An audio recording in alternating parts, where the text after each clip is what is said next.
Mr. Mayor, we're live. Thank you very much, Madam Clerk. I'd like to welcome everybody to the special council meeting of Wednesday, March 20th. We will call the meeting to order and start with the reading of the land acknowledgement.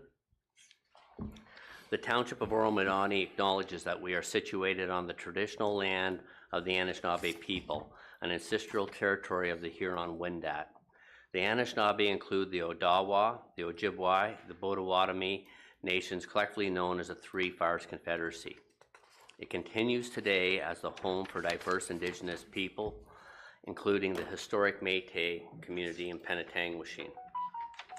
The Anishinaabe people continue to have an enduring relationship with this land, specifically the Chippewas of Rama First Nations, the Chippewa Tri-Council, and the Williams Treaties First Nations. The Huron-Wendat Nation also continues to pay respect and protect their ancestors and heritage on this land. We honor the Indigenous history and culture that have thrived for millennia in this territory and the treaties that bind us together as partners in the spirit of a shared, sustainable, and prosperous future. We are all treaty people. Our commitment begins with the by acknowledging the truth so that we can move forward together towards reconciliation. Madam Clerk, may I have a motion to adopt the agenda, please? Moved by Shell, seconded by Hutchison. Be it resolved that the agenda for the special council meeting of Wednesday, March 20th, 2024 be received and adopted. All in favor? That is carried. And could we have a motion to go past 4 hours if necessary, Madam Clerk? Moved by Hutchison, seconded by Clark. Be it resolved that Rule 14.20A, as per the procedural bylaw number 2023-043, be suspended in order to allow the meeting to proceed past the 4-hour adjournment requirement if necessary. Yeah. Councillor Clark, could you, are you able to turn your visual on, or I see your hand is up?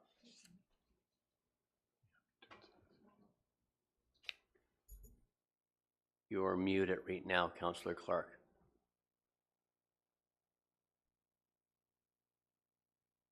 Councillor Clark, you're muted.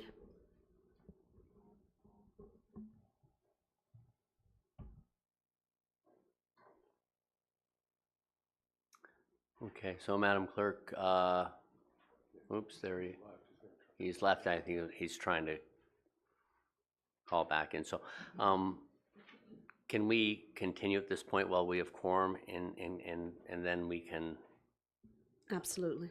Okay, thank you. So you've heard the motion for going past 4 hours. All in favor? That is carried.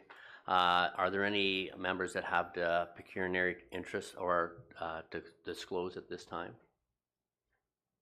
Okay, so I just want to kind of comment. I have a pecuniary interest when it comes to the agricultural societies of Oro-Medonte and Coldwater. So if we dive into that specific section on those matters, I will recuse myself at that time. Anything else to disclose at this time? Seeing none. Okay, so open forum. Have we received any registrations in open forum, Madam Clerk? No, Mr. Mayor, we have not. Okay. Now, I see there's a number of people in the chamber. Is there anyone who wishes to speak at this time as part of open forum? Seeing none. Okay, so reports of municipal officers for action. Mr. Dunn, please proceed when you are ready with the budget recalibration presentation. Thank you, Mr. Mayor. Just a few introductory comments, and certainly a number of your colleagues, Mr. Mayor, had discussions with me earlier this week about the sequencing of sharing the presentation material to the community. The budget that was ratified last March was a 2-year budget, 23 and 24. What's before you today is the final presentations. Certainly wanted to ensure that members of the public had an opportunity to see what was going to be presented. I just need to be clear, Mr. Mayor, there is no ratification expectation today. Should members of the council wish to drill down on something, we'll do whatever we can to flag that and bring that back with additional clarity if required at the regular meeting of the 27th. And certainly if there's members of the community that wish to weigh in, the regular meeting of the 27th would afford that opportunity. One, a week of digestion of the presentation and the budget material, and two, understanding the color commentary from each of the directors. Mr. Mayor, I would like, on behalf of the senior leadership team and our Chief Financial Officer, Ms. Morrill, welcome members of the community, and certainly, Mr. Mayor, my last presentation from a budget perspective with Oro-Medonte on the 2024 budget recalibration. Coming out of your first endorsed two-year budget last March, around this time, staff commenced work in the summer, and in August, in earnest, started to refine costing and budgeting associated primarily with capital projects. And it's been a full court press through the first quarter of this year to be able to get the material before you. Statutorily, you are required to pass a tax rate for 2024, understanding that council flagged what the tax rate for 23 and for 24 would be when you pass the two-year budget. Ms. Morrill will explain process. She will highlight in her narrative the material that's before you. Then Nellie will walk you through the corporate picture, and each of the senior managers will provide some commentary, not only retrospectively coming out of 23, but what the focus will be for 24 and the 24 projects. So, Mr. Mayor, if I could, I'd like to now turn it over to the Treasurer, Chief Financial Officer, Ms. Nellie Morrill.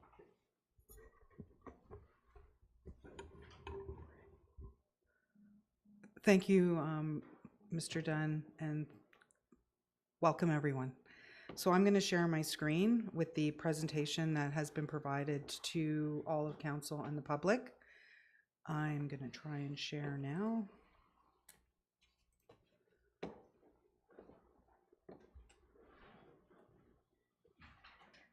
Okay, great.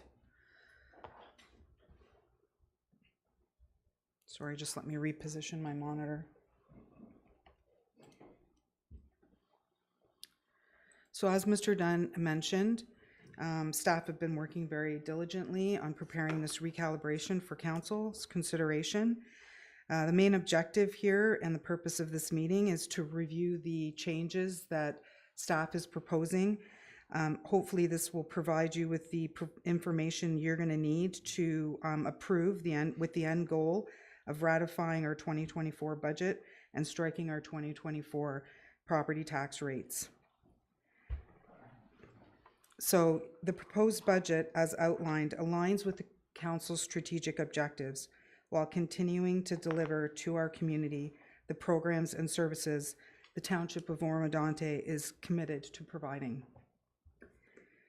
This agenda shows, as you see on your screen, the structure of today's meeting, a quick overview of the 23-24 budget deliberation results, then a deep dive in the multi-year budget process, followed by some of the major pressures, challenges, and trends the township has seen. And senior management will then provide commentary for some of our future projects and capital projects, as well as operating budgets.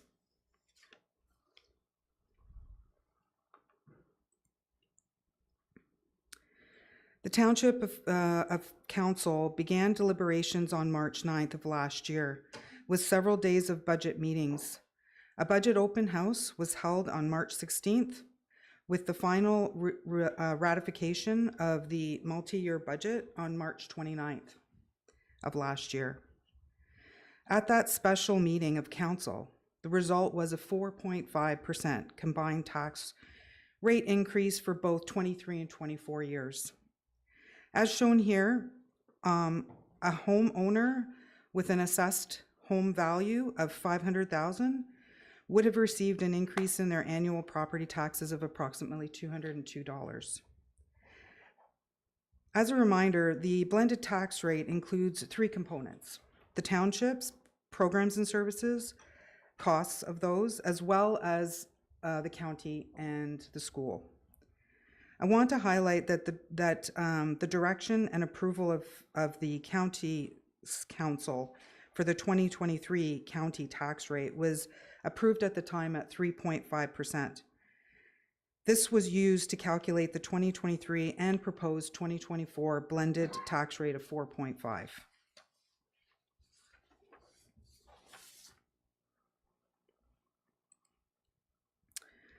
So let's jump into the whole multi-year budget process. The township's multi-year budget process has been very advantageous to staff, as it allows us to be given direction to move forward with projects and can then align our long-term goals and objectives with that direction. A multi-year budget structure helps in making informed decisions about investments, funding, and resource allocations. The policy that accompanied the decision to move towards a multi-year budget process was developed to ensure that council and staff understood their roles. Although very similar in purpose, each has a different role to fulfill. The mid-year recalibration provides staff an opportunity to adjust the budget and provide flexibility for events, circumstances that may require the need for adjustments to our budgets and resources. An important council role is to review and readopt the multi-year budget. This review is not meant to reopen the budget for full-scale changes. It is meant to review the changes that staff are proposing. The purpose is meant to only consider adjustments as outlined in our policy, which can be summarized as shown in this slide down at the bottom. The three top ones is basically if there is a new or changed regulation that requires an amendment to our budgets, there is a new council direction throughout the year that we need to consider, and changes in cost and revenue drivers. This next slide provides a little more detail on each one of those types of changes that was provided in our multi-year budget policy and has been used to provide you with the following proposed mid-year budget recalibration numbers.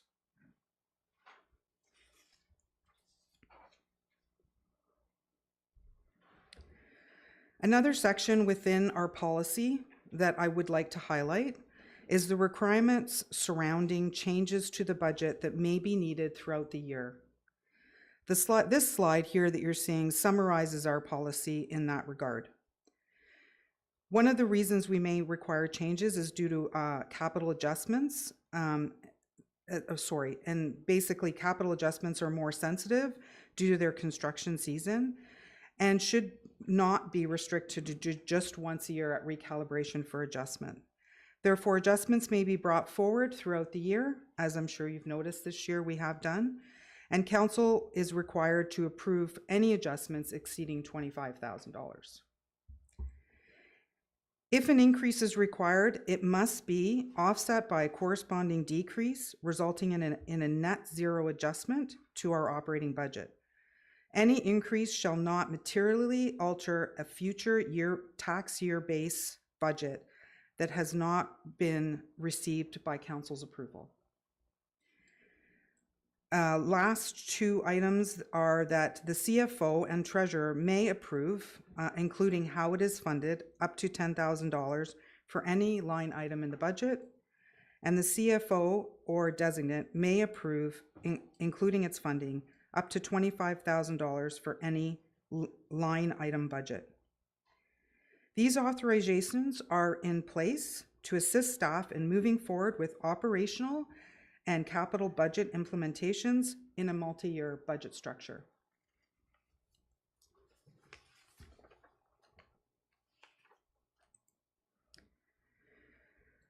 This next slide, and I feel like I'm going really fast because I did this last night and we were into lunch by now. So this next slide is highlighting some of the pressures and economic trends that the township is facing. And not only us, but many municipalities are having the same struggles. In the municipal sector, we are experiencing significant price challenges, as I'm sure you've noticed with the tenders that have come forward.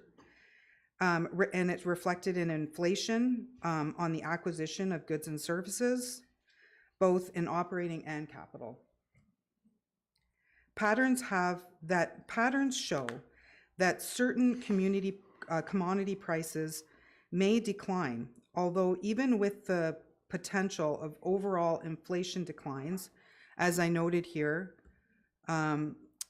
the consumer price index has fluctuated, has a very volatile, fluctuated very volatilely throughout 2023. Although we are seeing these declines, it will likely only level off.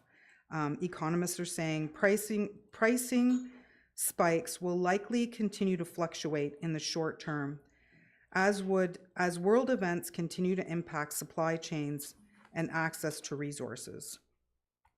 Staff certainly have seen project delays due to supply issues, as well as contractor resource issues, I should say. Data suggests that overall, the prices may never decline back to historical average pre-pandemic. I mentioned earlier that our combined tax rate includes the county and school. The County of Simcoe Council finalized and approved the 2024 budget on November 28th, 2023, with a 3.7% increase. What this meant for the township's budget is we needed to recalibrate and include that in our 2024 budget in order to balance the budget to stay within the township's council's approved 4.5%. This is 0.2% increase, which basically represents approximately $50,000 of an adjustment that we needed to do in our budgets. Legislative changes are included in staff amendments to budgets. One of the areas we saw quite a lot of change is in the environmental initiatives, which includes the conservation authorities, which have had several legislative updates that have changed the way they budget. These budget increases will be shown when we review the operating statement later today. See, we were supposed to be in lunch by now, so which will illustrate the requested increase that they have overall in this section in the budget of $117,000. In 2023, OSIF funding calculations changed, or the way they calculated them, and they introduced a smoothing mechanism in an effort to support stability and predictability by limiting changes in funding to plus or minus 15% of the previous year's allocation. Meaning, funding changes for 2024 would be within the 15%. Unfortunately, the township's funding was reduced by 15% in 2024, which was approximately a reduction of $178,000. A positive variance that has been seen for the township, which actually, from reading some articles just this week, is somewhat rare, is the township actually's insurance policy premiums declined. We were anticipating a 10% increase and budgeted with that assumption. After our insurance premiums were actually calculated, it was only a 5% increase, which means we received a 5% reduction in my mind, which is approximately $90,000.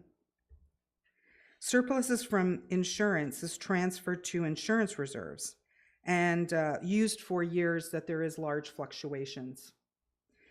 And the 2024 budget was amended to reflect the reduction in rate as well.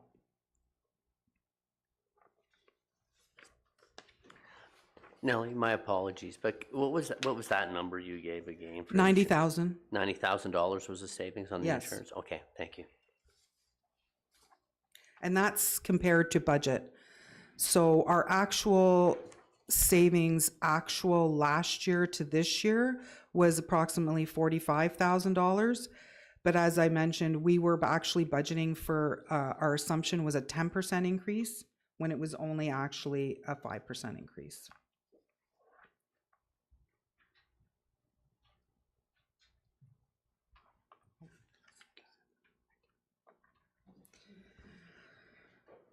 Sorry, so the last 2 points on this slide are the most important, I feel.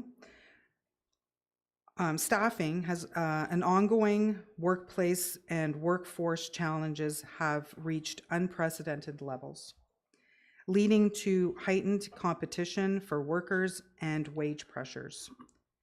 Wages and benefits continue a significant are a significant portion of the municipal budget, and Ontario labor shortages are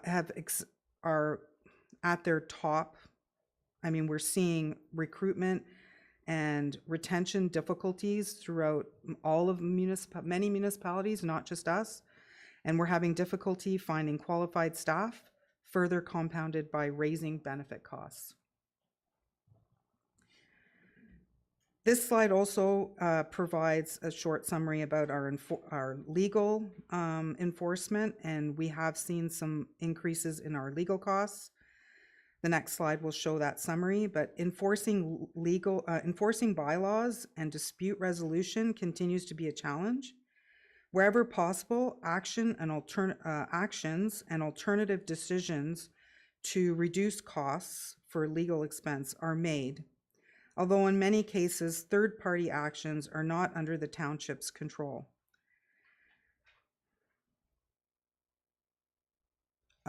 Just also a note on that is we, in the 2023-2024 budget, had included a legal reserve, which will help offset this variance on this next slide, which summarizes our legal costs by main category and by department.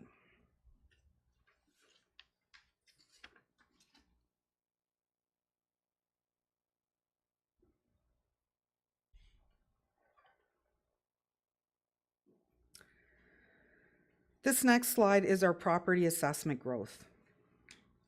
MPAC decides the assessment for all properties within the township, which is used to determine our property tax rate for the taxpayer in order to determine what they are required to pay. The assessment growth shown here is for all assessments and including not all of them are taxable. The taxable assessment growth for the township is approximately 1.95%, which is approximately 350,000 K in additional revenues that the township will have for 2024. I just wanted to add a note to this that the during 23-24 deliberations, this number was something that was estimated for our to determine our rate, and it was very similar to this number. So we were quite close to this number when we were budgeting.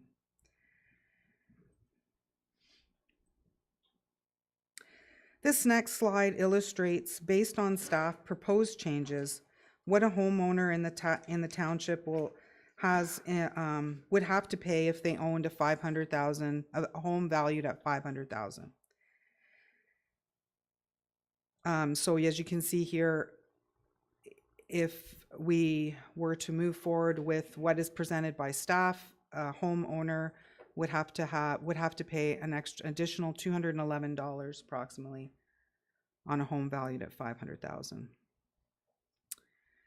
We will move forward and look at our capital and operating budgets, but just as noted below, our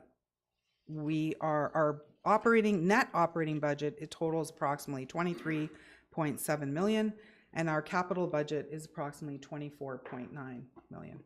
Excuse me, Nellie, the deputy mayor has a question at Absolutely. this time, if you don't mind. Yes, thank you very much, Mr. Mayor. Through you to Ms. Morrow. Was the County of Simcoe 2024 tax levy increase 3.7% or 3.5? It was ratified at 3.7%. Okay, thank you. This next slide has our an illustration of how our operating dollars will be used based on suggested proposed amendments to our budget, and it's by major category.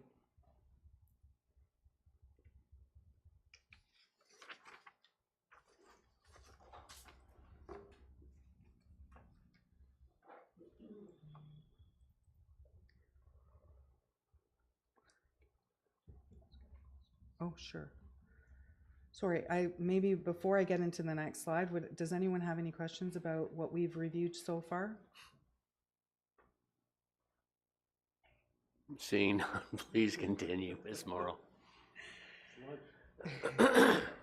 So this next slide is very detailed and comprehensive, but I wanted to provide council with an understanding of how we were able to keep the 4.5% by reviewing all of our operating budgets and drilling down on those changes that are allowable under the multi-year policy, keeping in mind that these are all in line with the changes that are allowed under that policy. So it wasn't a reopening of the budget. It was literally changes on known legislatively or new council direction. So we will, in the next stage of this presentation, be going through each one of these operating budgets, and each director will provide an opportunity for you to make comments if required. But just some of the comments I wanted to make about this slide was the bottom portion, which talks about revenues. And I just wanted to highlight the fact that we are looking to have higher interest, or should I say return on investments. And we also have had some additional revenues based on trends that I've seen have increased. So I've reflected that in our adjustments. We are in the process of amending our service for investments and looking to optimize on funds that we have available to invest. Does anyone have any specific questions about this slide? Councillor Shell? Thank you, Mr. Mayor. Through you to Nellie. I'm looking across here, environmental services, 32%. Is that, what's the environmental services include? Sorry. You're talking about okay, yes, actually, if you could hold off on that question, we will provide detail on the environmental, on each one of these operating budgets in the next section of and it will provide you a detailed description of what makes up that number. Yep, thanks. As well as some comments on variances. Thank you. Deputy Mayor Lavoie? Yes, thank you very much, through you, Ms. Morrow. So in summary, in terms of what we had budgeted to spend in 2023 versus what we actually spent, what would the difference be? Actual to budget? Yes. So actual to budget will also be reviewed in a follow-up slide. I'll give you an overall summary. I just want to highlight, though, that we haven't completely finalized our actual year-end adjusting entries. We've done quite a few, but we do still have some adjusting entries that need to be reviewed by our auditors. So I just want to highlight that. I was going to highlight that later. But this particular slide only provides our budgeted numbers. But the next coming up when we look at the appendix for operating budgets will include actual. Thank you. Any other questions at this time? Seeing none, Ms. Morrow, please continue.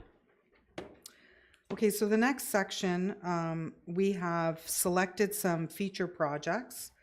These selected projects showcases the projects that staff had completed in 2023.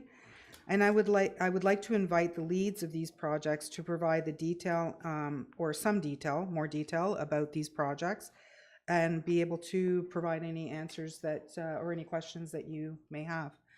So I'm going to pass this on to Donna. Thanks, Ms. Morrow. Good morning, members of council and the public. There are two projects that I would like to highlight for you on behalf of the Corporate Services and Information Technology teams. By no means was I the lead on these, great people within our department, so I am speaking on their behalf, but I'm very proud of the work that they've done. So the first one I'd like to highlight is the transition to the new website. And I believe council is aware that previously we were hosted on the County of Simcoe's site. Very fortuitously, we learned mid-year that the county was also transitioning their website and required that we leave their platform, which was wonderful because that work was already in process. So Sam Flowers and Jenny Leggett were the key players involved with this project. They led the design and search to do the competitive due diligence. We identified a platform that would enable us to be AODA compliant in a much more efficient manner, and that's a very important compliancy piece that we could achieve with the previous platform, but it was much more labor intensive.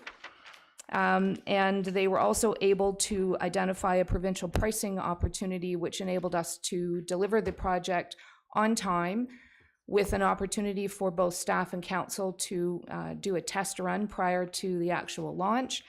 We came in under budget and on time, so we met the County of Simcoe's compliance timing as well. I can also advise that given the platform itself, we are now in a position that staff have the ability to make the changes necessary internally, which means we can be more efficient, we can turn things around in a faster format, which means happier staff, hopefully happier residents, and happier council. So very excited with this, and I love the look of it, and I also love the fact that it's got a much better search capability. So that's the first one. That's all that matters. You still have it up.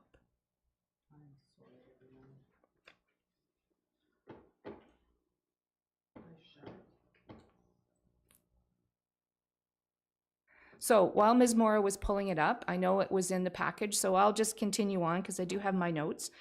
The second featured project that I'd like to deal with is the one that was completed by the information technology team. And as everyone is aware, we all rely on technology to deliver the services that we do, whether it's a device in front of you or in front of each of us, or whether it's our cellular phones. And given the materials that many of our physical buildings are made from, and that is a lot of metal, we do have challenges with the cell signals getting into our facilities. So with the support of council last year, we were provided funding to do some cell booster installations at 6 of our facilities. This is a really important tool because it enables staff to have access to their cellular devices, which is a safety feature. It's a service delivery feature. It also has a redundancy capability for our internet, because we also know that internet sometimes has to be hotspotted from cellular devices. So we have been able to complete the project. We did receive them prior to Christmas, but rather than install over the Christmas shutdown period, when there may have always been chances of issue, we postponed installation until January, and I've been advised that the staff that work from these remote facilities are receiving better coverage, which is the whole goal. And we are just now in the process of doing some heat mapping so that we can accurately track how that cell service continues to be accessed in those facilities, and that way we will be able to better control the future. So very pleased with the work that the information technology team were able to do. So that's it for me. Any questions on those two? Any questions from members of council? Seeing none, thank you very much, Ms. Hewitt. Thank you, Donna. And now we're going to move on to some featured projects for roads and bridges and drainage. Thank you, Nellie. Through to council, want to highlight I think our capital focus in operations, and I think these graphs really kind of depict the benefit of the continued investment in our road and drainage infrastructure. The first project area I'd like to focus on is our road network. We have an extensive road network here in the township of Oro-Medonte with 636 kilometers of roads. We've been investing about $4 million annually into the road network. And we do measure the condition of our roads using what's called a pavement condition index. So you can see just the benefit and the return on investment for that $4 million annually in the improvement of the condition of our roads from 2019 to 2023. And I'd just like to take the opportunity to recognize Justin Metras and Brad Robinson from our infrastructure and capital projects division that kind of lead this effort along with our operations team led by Carla in the maintenance work. So you can see we do have a number of guiding documents that do guide our road network and development. We have a roads needs study, road system and operations report that was completed in 2019 and 2021. And this year we're looking to do an update on our pavement condition index. The next group of projects I'd like to focus on is our bridges, and similar to our road infrastructure, we do monitor the condition. We have a legislative requirement to do so through the Ontario Structure Inspection Manual. And again, you can see the return on the investment over the period of time with significant improvements in our infrastructure.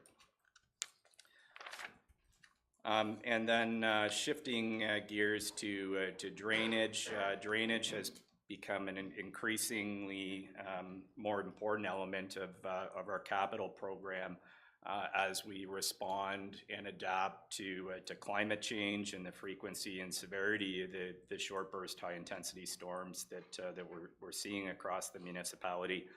And with 630 plus kilometers of road, we've got double that in drainage infrastructure.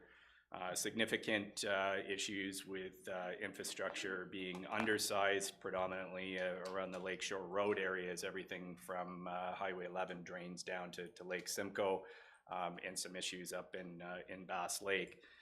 So we've really been focused, both our capital and operating divisions, looking at taking a systems review and looking at the catchment areas, and then undertaking detailed design and construction.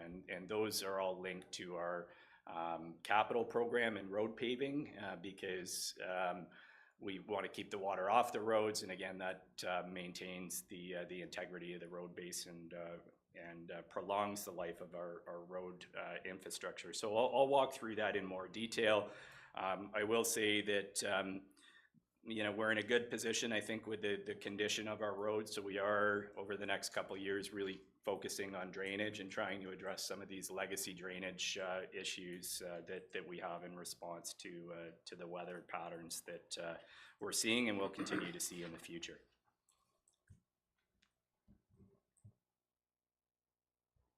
Sorry.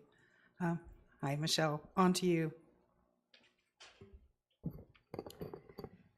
So most of the pumps and piping in the municipal drinking water systems in Oro-Medonte were installed by previous generations. So we take a significant focus on proactive maintenance and replacement, and it's becoming a significant project across our municipal drinking water systems.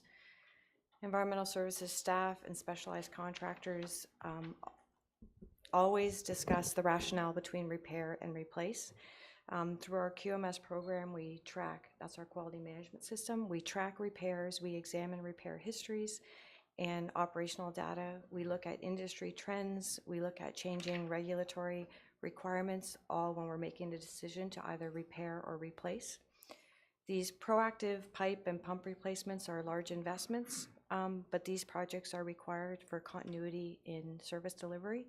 In 2023, the drinking water systems in Maplewood, Robin Crest received significant pipe replacement, and the pumps were examined and repaired, and some replacements in Warminster in 2023. Sorry, I forgot to ask if anyone had any questions regarding roads, bridges, and drainage, or any questions for Michelle? Council members, Deputy Mayor Lavoie. Yeah, I just wanted to, thank everybody, actually, by way of comment at this point. It's a tremendous amount of work that's happened here and being done. And thank you for preparing these highlighted issues, because I do think that certainly we're going to see substantial changes to the drainage patterns in the township, and it's going to be a big challenge to keep our roads and our drainage systems maintained. So it's important that we stay on top of those things. So I really didn't have any comment other than to thank staff for being diligent in working towards those goals. I think it's going to provide our citizens with some comfort that they won't be flooded out, and they have safe and effective roads to drive on. So notwithstanding any particular issues that might arise, but thank you again. Thank you, Deputy Mayor. Actually, I'd like to, if Sean could, where do you foresee, as we plan moving forward, where the most significant increases are going to take place in your department between roads and drainage? I know along the lakefront, the drainage has become an increasing concern with the change in weather patterns. But I also know that we have a very extensive road network that needs to be maintained and upkept. So I don't know if you could just comment on that briefly. Thank you, Mayor Greenlaw. I think having focused on drainage and as I mentioned, kind of taking the systems view, I think we've got a much better understanding of where things need to go and the work that needs to happen. So that's really, I think, the starting point for us. And then we've prioritized the construction accordingly. So you'll see in the capital plan, we've undertaken those high-level reviews almost of all the areas where we've had issues along the lake shore, and we are looking at a couple areas in Bass Lake in response to some of the issues that we had previously. So I think the approach is really to triage things where we have issues, identify the root cause of those issues, and then what's required to address them. And on the capital side, we are looking at aligning our operational work plans to the capital plans, which you won't see necessarily in the business plans, but as we're paving roads, the year before operations would undertake the brushing and the ditching work so that that system of the road network is prepared properly. So we do have an extensive road network, and as we've alluded to in previous presentations and in those high-level reviews, infrastructure is expensive. The service levels that we have are expensive. And as we look at kind of the longer-term infrastructure plans, the work that Ms. Morrow and her team will be undertaking this year with asset management will again help ensure that we have the appropriate funding levels to maintain those service levels moving forward. But I think that's probably the biggest challenge, is the cost of infrastructure and the cost of maintaining our service levels with a residential tax base. No, I concur, and thank you very much for your comments. Any other questions at this point? Seeing none, please continue. So I'm going to pass this on to Donna, where she's going to speak about our strategic plan. Thank you, Nellie. Members of council, one of the items that Ms. Morrow noted earlier on in this presentation related to the reasons why recalibration takes place, and one of those is a change of council direction. So with that in mind, I think it's important that we highlight the strategic plan and the work that council and the community and our staff and stakeholders did throughout 2023, which resulted in you receiving the draft strategic plan and then adopting it in December. You identified 6 areas or 6 priority goals. And under each of those were a number of different actions and priorities that you wish to see implemented in this 2024-2027 period. Next slide, please. No problem. In addition to that, with direction from council, we also engaged our staff in 2023. A group of business students from Queen's University engaged with our staff, conducted a staff satisfaction survey, and they as well presented their findings to you at that December 13th meeting, where you received recommendations around 5 different areas of consideration that our staff felt would be an important step in further developing and growing our staff.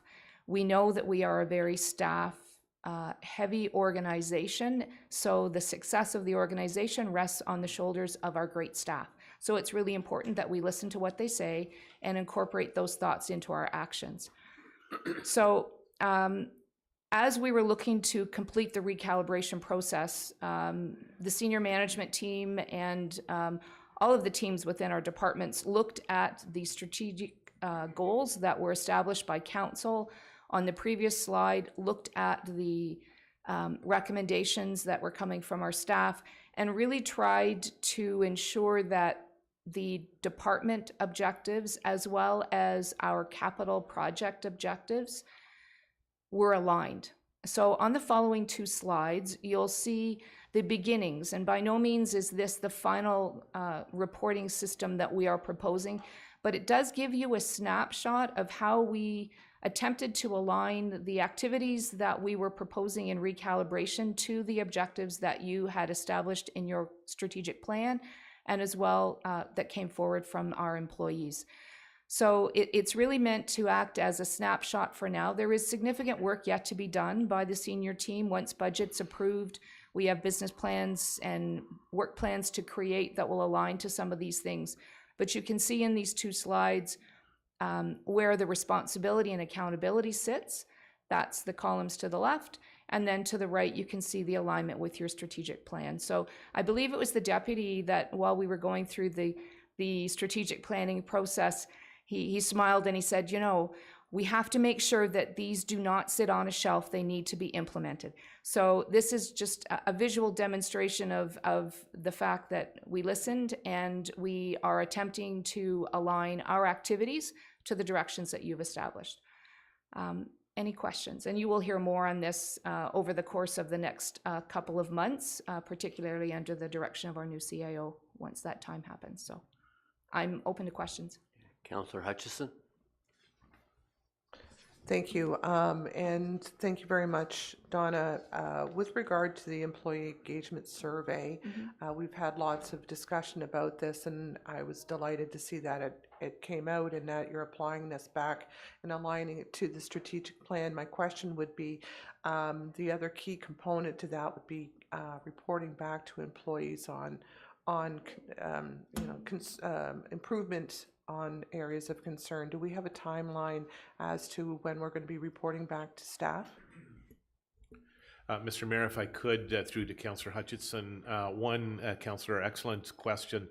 There was correspondence that I sent out to staff last week. I flagged 2 things. Flagging what we did on January the 19th from a staff perspective. All staff meetings across the municipality in venues with a rollout of the findings from the student consultants, number 1. 2, in the most recent correspondence, I indicated, just as Ms. Hewitt has shown members of council, the linkage to the strat plan and to the pulse findings. I ensured, it was a short bullet, Councillor, but I ensured that staff understood a report out to staff regarding what these plans and rollout will look like. I was also very clear at the end of the day, the resource allocation that we have, we cannot deal with every one of the strategic initiatives from council in 24, nor every one of the priority items flagged from a staff perspective. In closing, Councillor, I flagged a report back, 1, to council, as Ms. Hewitt has indicated, 2, a follow-up to staff, and that would be happening in mid-late April. Thank you very much. That's very comprehensive. I appreciate it. Any other questions at this point? Please continue. Hi, I would like to recommend that maybe we take a break now. We are, if that is okay with you guys, we are going to be moving into our capital budget and operating budgets, and I thought this might be a good time to take a quick break. Okay, so I'm going to suggest, unless there's pushback, 10 minutes, so we'll reconvene at 10:05. Is that okay with everybody?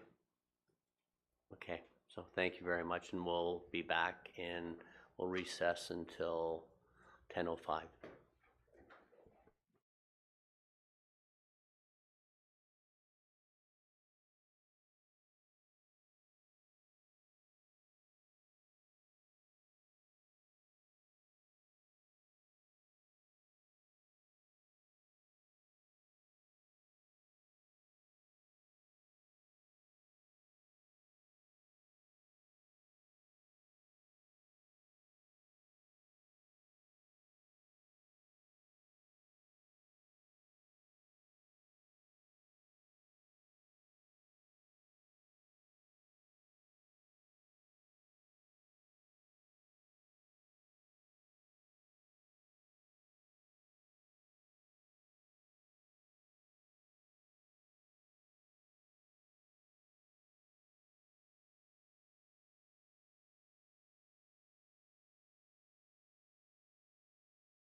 Mr. Mayor, we are live.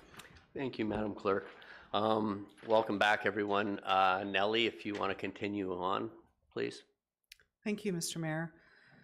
So this section of the 2023-2024 budget recalibration includes all the capital projects which were approved in the 2023-2024 deliberations. It also will include actual costs with comments and status of those projects. Staff has diligently been reviewing the capital projects and reprioritizing them to align with council and staff strategic objectives, as well as adjusting them with any known cost change drivers.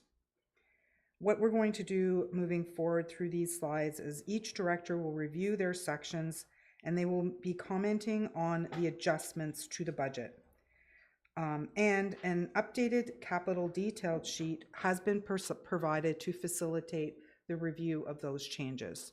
So I'm going to move forward with, here is an overview and summary of all those projects and each division department, by division department that is. So we're going to start with corporate services. Thanks, Nellie. Members of council, the page that's in front of you right now is a summary of the corporate services capital projects for 2023-2024. I will ask if there are any specific questions on 2023 projects, because I'm going to focus my remarks on the following two slides, which relate to the two projects we are proposing amendments for 2024. Council members, any questions? Councillor Young? Yes, thank you, Mayor. Donna, just, I see Highway 11 redevelopment design standards. What is that about? Thank you, Councillor Young, for the question. That was a project that was in the 2023-2024 budget deliberations last year. And it's a project that we're in fact recommending that we change out with the new proposed Highway 11 project. So that originally had been a focus on the Highway 11 corridor, largely the commercial areas, and establishing, in partnership with our planning colleagues, some design standards for some refurbishment. Ideally would be the foundational element for a community improvement program. We're proposing with the materials in front of you is that we not proceed with that in 2024, given the focus that you have on a broader desire for development of employment lands. And I can get into that in a second, but that's what that was about. Okay, thank you. Any other questions? Then please proceed, Ms. Hewitt. Thank you, Mr. Mayor. The first project amendment, which is a direct connection to the question that was proposed by Councillor Young, with Jennifer Whitley, our Economic Development Officer, we are proposing to conduct an assessment of our prime industrial and commercial areas. So again, slightly broader than just Highway 11 commercial corridor. You have as one of your priorities in the strategic plan a desire to develop employment lands. We have a series of employment lands in this vicinity, and we are proposing with grant funding through the provincial government, which has been submitted, to conduct a business retention, expansion, and attraction outreach with all of the property owners. There is a detailed explanation and rationale in your package. It is approximately a $58,000 ask, 50% of which we have applied for, as I mentioned, through the Rural Economic Development Program. We have had 2 outreaches at this point from the ministry looking for further clarification, so we have our fingers crossed that we will have a response sometime in April. This project is proposed solely based on 50% funding. So if we don't get the grant, the project would not proceed because we're not asking for the full funding through the project. So I would open the floor to questions. The other piece I will note is this does align to a project that the County of Simcoe is proposing to do on a broader scale. So we would look to do it in a complementary fashion so that this information might assist them Ideally, at the end of it, we're hoping to understand what properties are available, what can we do to support the development and filling of those either vacancies or vacant lands, which I know, and we heard it through Mr. Binns and through the mayor, the importance of expanding our tax base to have something broader than just residential reliance. So that's really the end goal. If we keep our eyes on that goal, that's where we're headed. Questions? Thank you. Council members, Deputy Mayor Lavoie. Yes, thank you very much, and thank you very much for this project. I think anything that would assist the gasoline alley area of Oro-Medonte would be welcome. I also want to say, you know, in our deliberations, negotiations, discussions with the city of Barrie, I mean, I think it's no secret to anybody in the room that employment lands are a key aspect of what's going to be taking place in this region over the next 10 to 20 years. So a good launch pad perhaps, and anything certainly will help, both by way of perception and by way of practice, and very practical. Thank you very much. Thank you very much, Councillor Hutchison.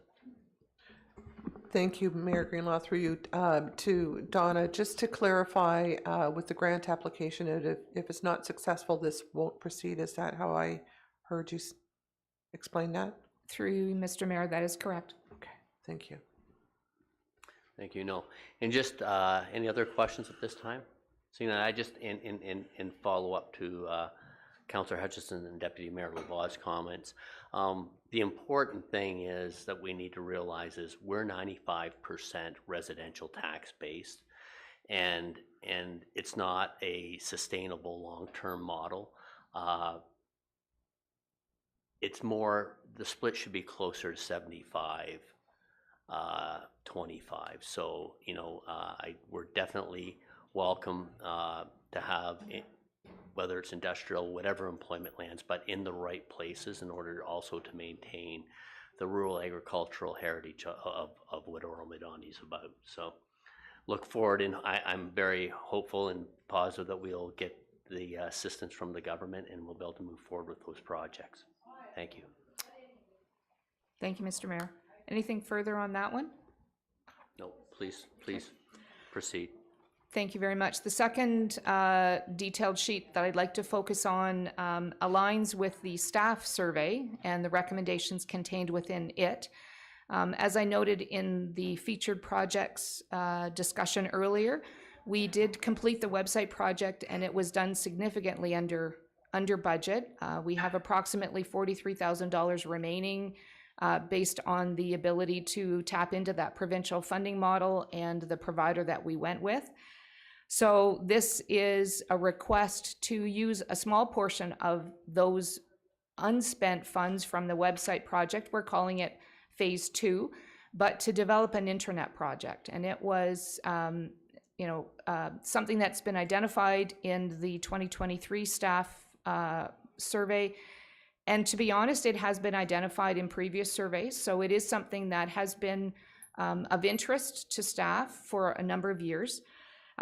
We have done some research in terms of trying to determine what is the right platform. We have at least identified 2 options. One is an addition to our existing website platform as one option. The other might be actually tied into our internal systems and our Microsoft platform. So regardless, we believe we can deal with this in 2023 at that $15,000 allocation. It's not new money, it's a request from the unspent funds from 23. So I do think that it does address staff's desire. It will also enable us to improve communications, which internally is always an area that we could improve upon. And it will, in an ideal world, it will also enable us to do better collaboration as well. So I would open the floor for questions, Mr. Mayor. Any questions from council members? Seeing none, thank you. Please proceed. Okay. Before I proceed and leave this page, that is the request for 2023.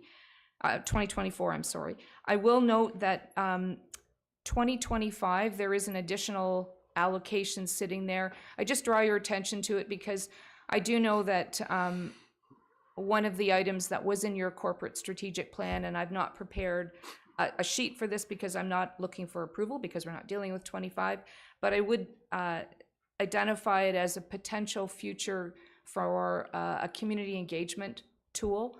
There are other municipalities that have been able to utilize their website as a way to engage their community. So the funds are still there. We've requested that they just sort of be parked for that potential future. Obviously, that approval and discussion and further detail would be in your 25-26 budget deliberation process. Councillor Hutchison. Thank you. Just so for some clarity, Donna, with the community engagement, are you talking about something like I think it's called a Bang the Table platform? Okay. That would be an example. I'm Okay. not suggesting that that is the example because obviously we've not turned our head to it yet. Right. I just know we have carry forward dollars. And I know it was a priority that you had identified in your Absolutely. strategic plan. Okay, no, that's excellent. Thank you. Good news.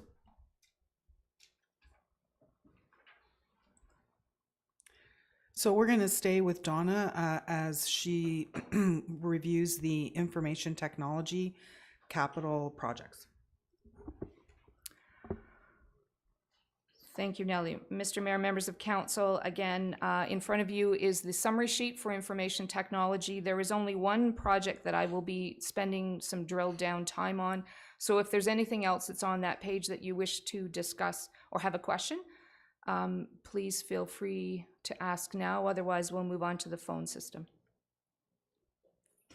Please continue. So, as you recall, in the 2023 discussions, we had proposed the replacement of our phone system, and at that point we had, based on the research we had done, proposed a place marker for $100,000 allocation. We have a PBX system. It is old, it's tired.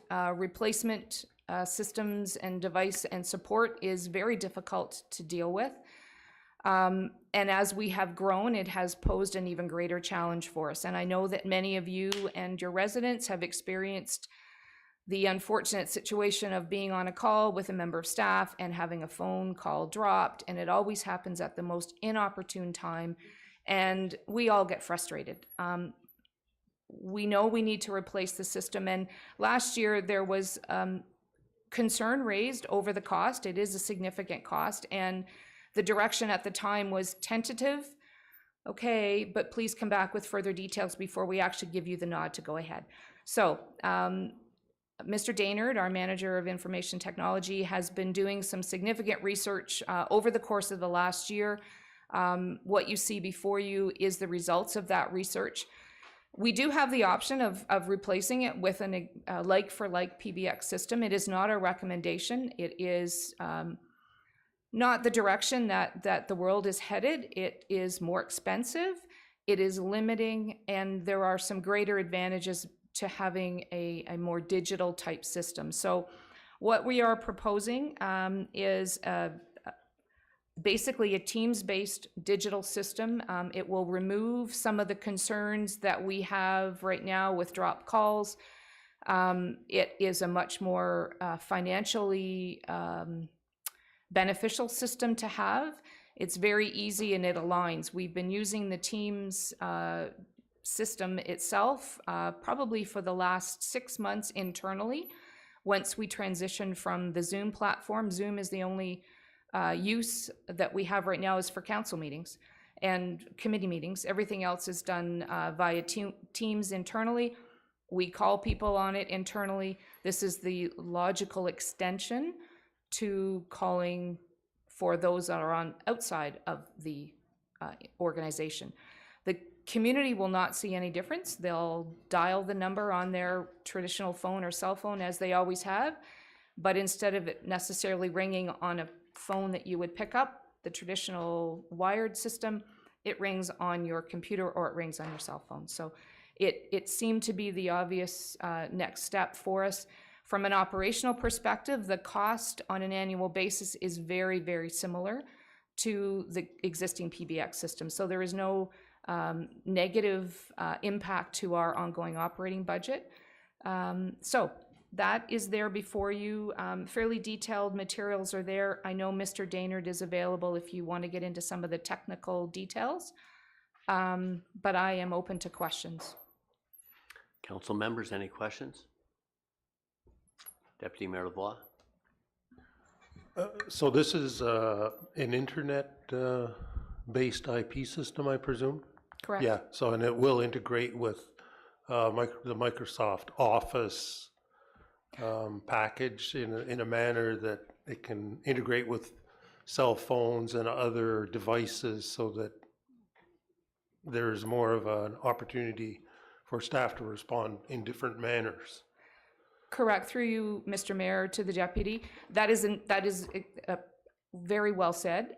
That is exactly how we're using it right now internally. So regardless of whether a staff member is in the office or whether they are working in a remote location, we call through our computers and we can call through our cell phones. So it does provide us that flexibility, which is great. Thank you very much. Do we have a end-of-life opinion from the supplier on the PBX system, or is that necessary? I mean, you're suggesting perhaps that the maintenance and continuing support of it is probably becoming overwhelming, but sometimes the manufacturer just says end of life, we're no longer supporting these devices, and good luck to you. Through you, Mr. Mayor, that's where we're at right now. I mean, when we go to find additional handsets because we have an additional person, we're searching on internet, on eBay and all kinds of wonderful places trying to find handsets. It has served its purpose. Thank you very much. This is an excellent transition, I think.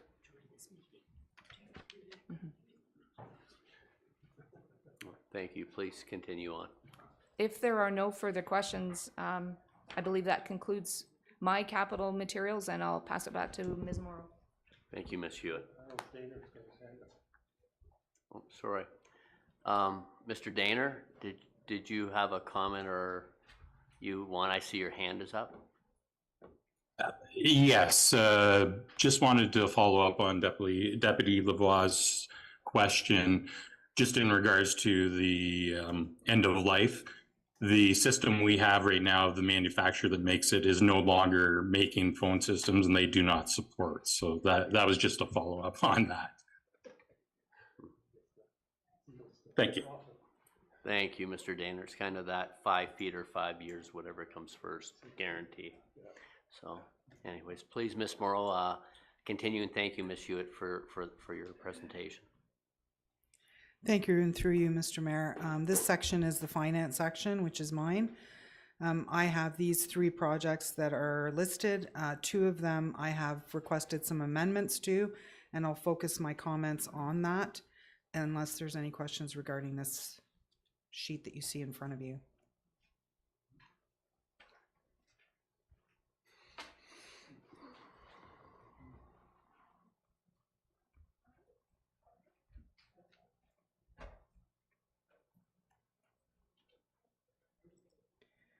Seeing none. I see none at this time. Council members, is there any questions regarding that sheet after quickly reviewing it? Seeing none, please proceed. So I'm going to move forward with my capital detailed sheet for asset management. This was a project that was planned to be started in 2024. Most of you may know that there is a legislative requirement, so it is a very high in my priority list to get moving on. We have already have been having many discussions within the 2023 year about how we can proceed with this project, which is exactly why I'm requesting some additional funding for this project.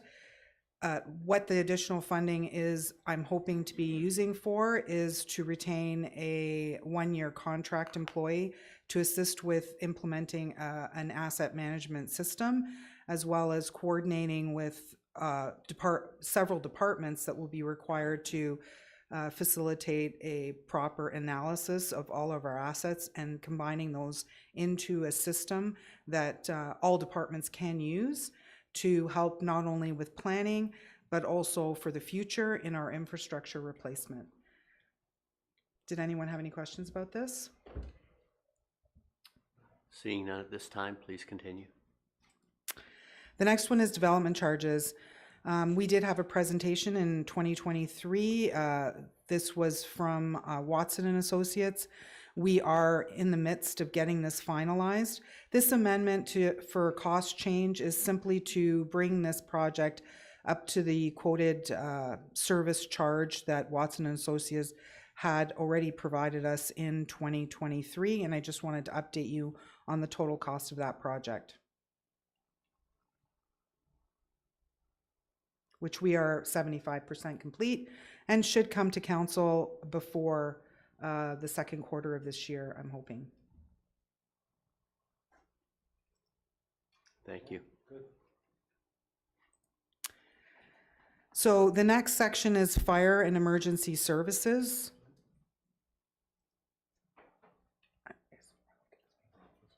I believe Ralph is online.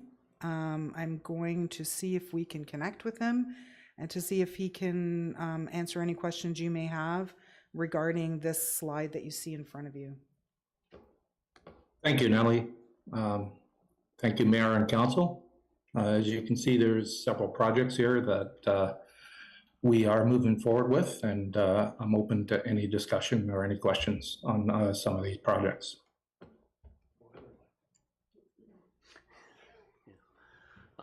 Council members, is there any questions for Chief Nominelli at this time?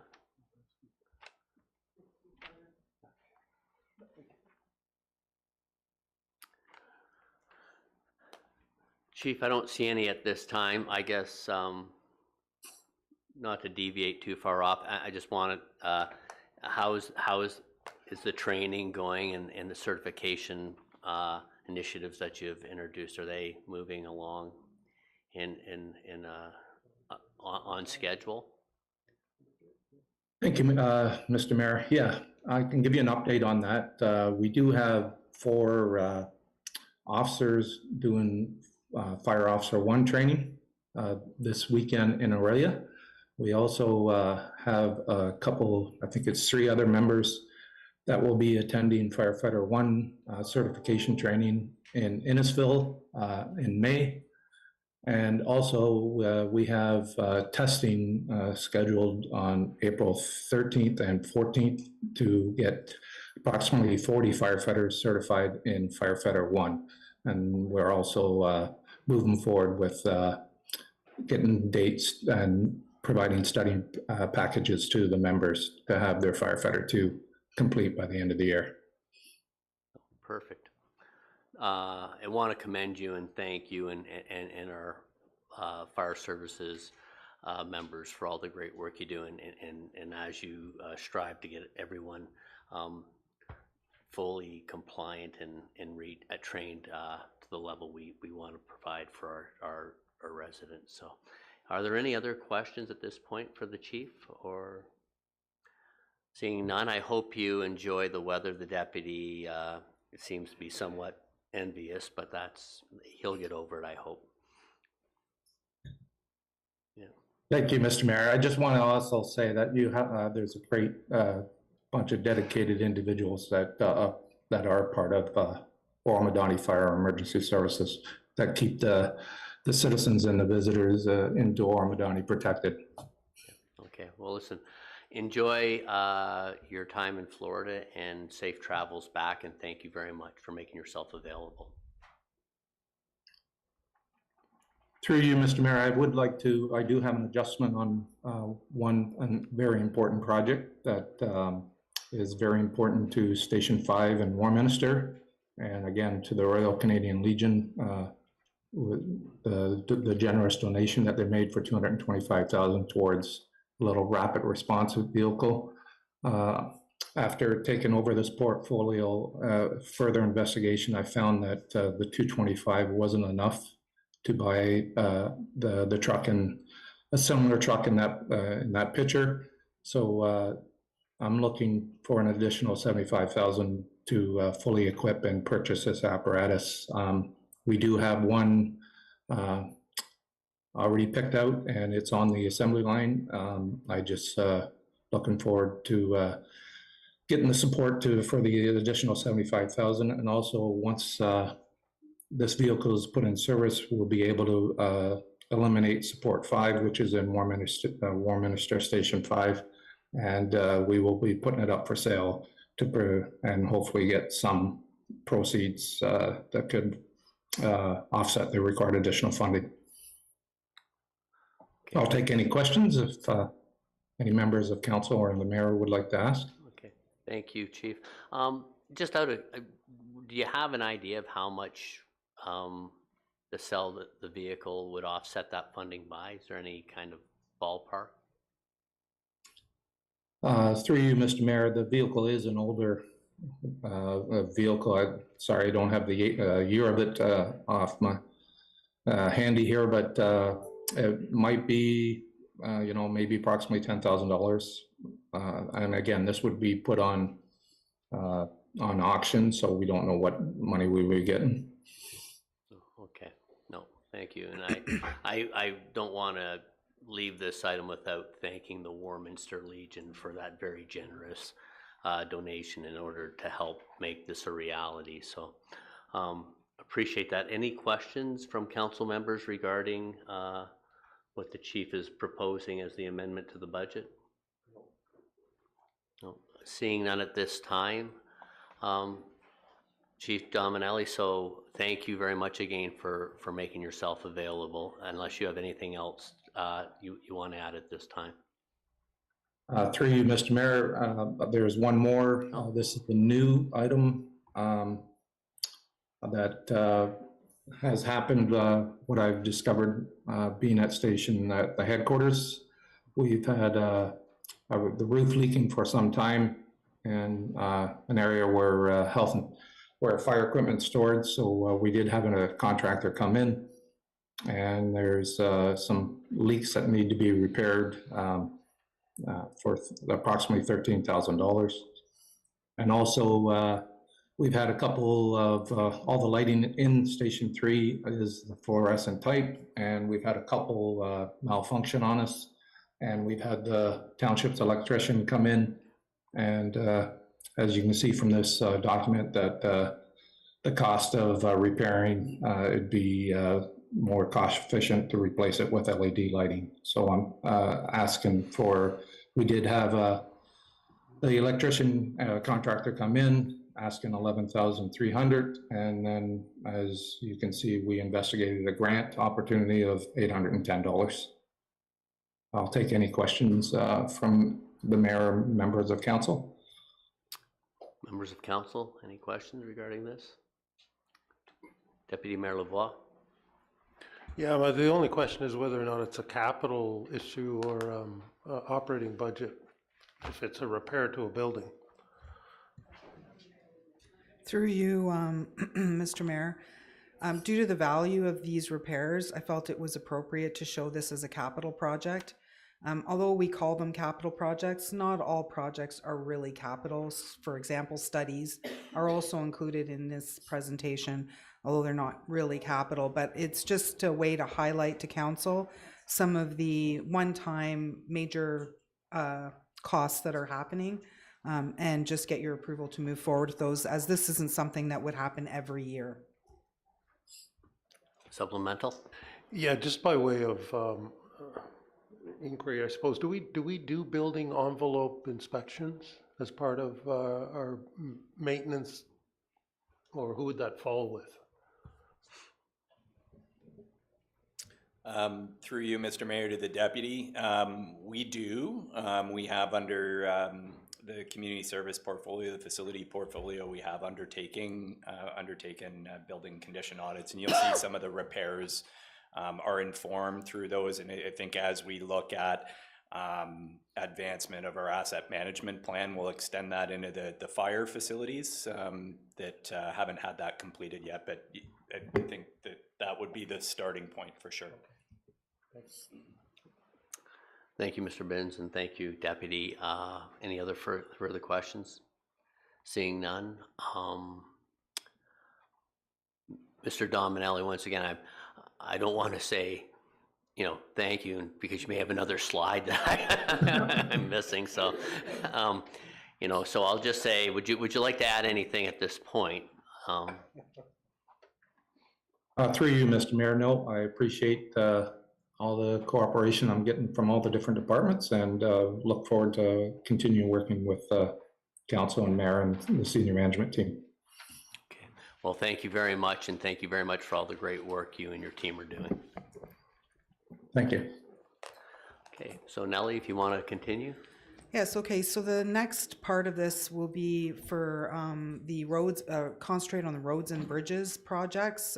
Here in front of you is a summary of basically those projects, and then we'll move into a little more detail, and I'll pass it on to Sean. Thank you, Nellie. So I think just in terms of setting some context in regards to the investment of almost $7.7 million in our road infrastructure, wanted just to explain a couple things here. You'll recall there was a report we provided to council in the fall of 2023 that provided an update on our roads capital projects. And there were a couple things in that report. One, that we were anticipating close to $1 million positive variance. They are quantity-based contracts. And two, that there were a number of projects that as they went through the design process, the scope and the costs grew. The Sugarbush projects are one of those projects, and the other was Warminster Side Road construction, which is noted on this first sheet here. So the 2024 budget adjustments for the portfolio of projects have been, I guess, reinvestigated and reprioritized according to the timelines to complete those projects. So the first thing that I draw your attention to is the $887,000 budget carry forward in road construction. And the budget carry forward could be for projects that are carrying forward into 2024.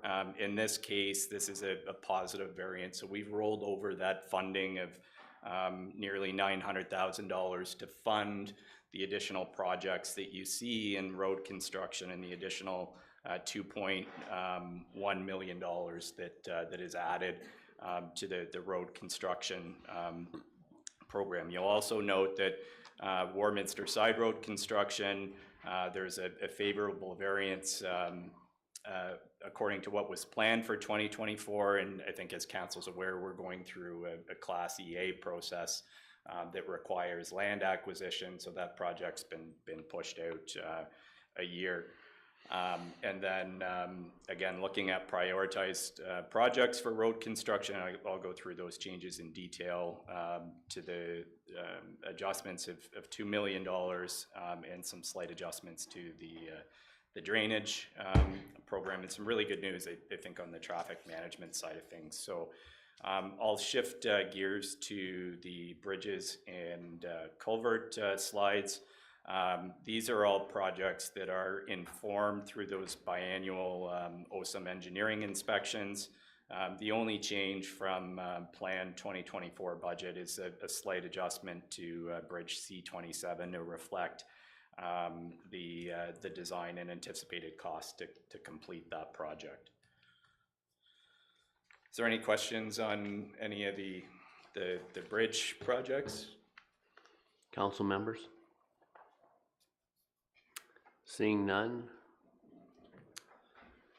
Thank you. And moving on to road resurfacing and roadside safety.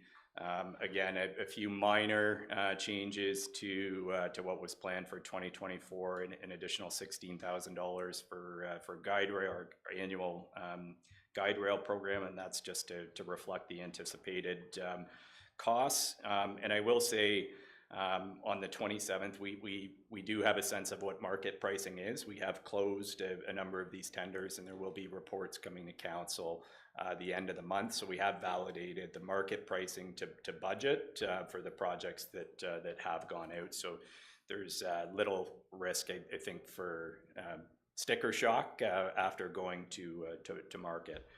And then the other change is reducing our pavement preservation or microsurfacing program. We deferred it in 23, and we're doing the same in 2024. Just in terms of the candidates that we have, I think that are good for that program, and just again the priority of where our annual allocation is best served. So any questions with respect to the road resurfacing or roadside safety? Deputy Mayor Lavoie. Yeah, thank you. Thank you very much, Mr. Binns. I just wanted to ask by way of sticker shock, can you give us a little bit of a heads up? Are we up or down, or is it looking good in terms of being able to manage the planned road repair work that we have coming up over the next 3 to 4 years? Well, this year is looking good. I think our budget numbers were right in line with where the market pricing has come in. That being said, a lot of the trends that you heard from Ms. Morrow at the beginning, I mean, we're starting to see wages creep up, and that inputs all materials and labor. So it will be interesting to see what the next few years hold, particularly after this year, because things have slowed down. The private sector is really kind of holding back and waiting to see what the economy is doing. So things like major facility projects, major construction projects, there's less demand, which is impacting price. So prices are actually coming back fairly favorable. But that being said, all of the inputs in the supply and value chains are increasing too. So the numbers that you see do reflect the market pricing. As I said, we have closed the asphalt tender, and we've closed the bridge tender and guide rail, as well as the Warminster IPS. So the numbers that you see here do align with market pricing. Supplemental. Yeah, thank you very much. So I guess just from an investment perspective, would it be reasonable to say that if the private side capital investment is coming off a little bit because people aren't, expanding their plants or doing other types of private investment in employment basis, is it a good time for the municipalities to be in the market, so we're not competing with those people? So I just put that comment out there for now. I'm not necessarily expecting an answer. Thank you. No answer received as requested. So please continue on. Thank you, Mr. Mayor. So in the road construction, again, I mentioned the reprioritization, and I'll just maybe walk through some of the changes here sorry, bear with me here for a second. So we have added a number of new projects, and really the objective with the projects that are added is continuity of our major arterial roads. So you'll see 15, 16 Warminster Side Road that we've been completing segments at a time. So again, looking at economies of scale with what we're looking to do, and then to complete those major connecting roads. So 15, 16, line 9 to line 8. I mentioned previously the change in cost, which is really a result of scope, and we're working closely with Michelle and her environmental services team in terms of the water main upgrades that'll be happening in Sugarbush. That project we haven't put out to tender, is out to tender now. We haven't got the market pricing back. We will have the pricing for that the end of the month, but the cost estimates are derived from our engineering design, so they should be pretty close to what was budgeted. The other change again in Sugarbush is the cul-de-sacs coming out of the design, and increase in the cost to complete that work. And again, we have gone out to tender on that one. The other new project is Mount St. Louis Road from line 8 to line 9. We've done a number of sections of Mount St. Louis Road, so this is another continuity project that was added in for 2024. And I mentioned previously during the introduction the update to our pavement condition index, and we look to do that every 5 years, having a consultant go around and physically assessing all of the road network to come up with that PCI number that you saw at the introduction. There was also a change with Petherwin Place that we had budgeted to complete in 2024, and we were able to complete with that favorable variance in 2023. So that was completed, and that's why there's a reduction in that area. And then lastly, the last project that was added was Warminster Side Road from line 9 to line 8 at $400,000. Happy to take any questions with respect to the road construction program. Councillor Hutchison. Thank you, through you, Mayor Greenlaw, to Sean. Thank you very much. Just some clarity on the Algonquin Trail project. I see it says estimated completion Q4. I know that this has been, and I understand why it's been delayed, but are we looking to have that completed by the end of this year, or are we anticipating 2025? Councillor Hutchison, at this stage, we are anticipating that it'll be completed this year. As I mentioned, it is out for tender now, so we'll have a better sense, and I can report back to council in that tender award report. Thank you, because I know I'll have questions. Councillor Schell. Yes, thank you, Mayor Greenlaw, through you to Sean. Something came across our desks earlier in the year. Line 6, southbound off of Highway 11, was in pretty rough shape. The complaint came in, and we were asked as councillors to have a look at it and drive it, and I did, and it was in pretty rough shape. I don't see it on the list here. Can you comment to that? I don't know whether you know anything about that. I guess that would be my first comment. Is I'm not that familiar with that section, but I would say that we get a number of requests to upgrade roads all across the municipality, and the approach isn't a worst first.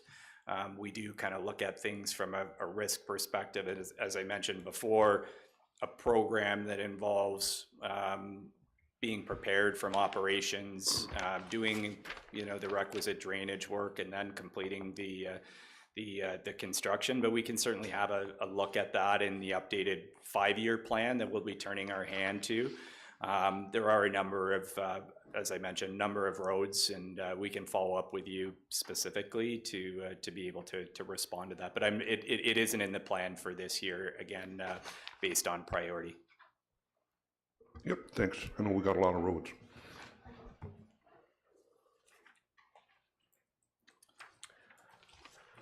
If there are no further questions, I'll move along to Warminster Side Road. Yes, please do. As I mentioned previously, this is a fairly extensive project that does require a Class EA process that was commenced. We do require land acquisition. So the intent is to finalize the design and that requisite land acquisition, and the project would be not deferred because it's ongoing. The design stage is continuing, but looking at the delay of the construction to 2025. Councillor Bard. Yes, I guess at this point I should declare that some of that land acquisition may involve somebody that I have a business relationship with. So I don't know whether this is the time to say that, but I'm just putting that out there. Okay, noted. Thank you.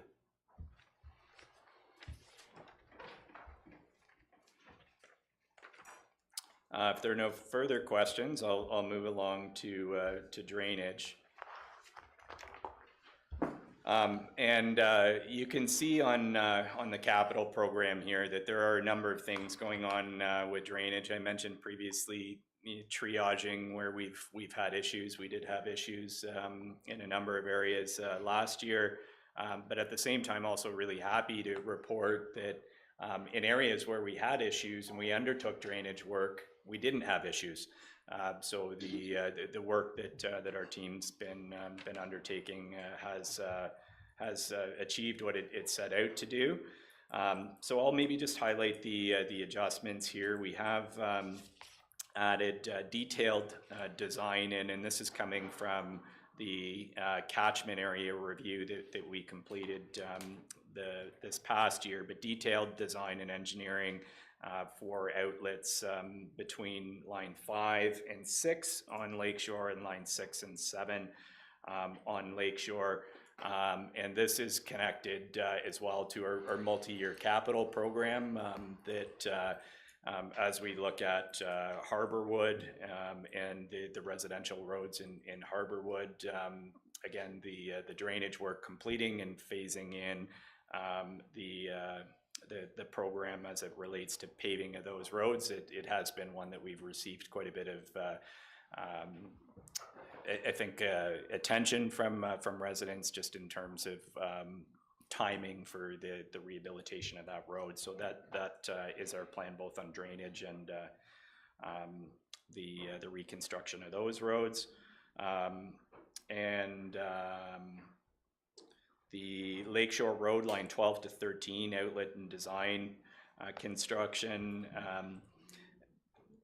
It has been, I don't want to say deferred, it's more of we're continuing to go through the design process and phasing.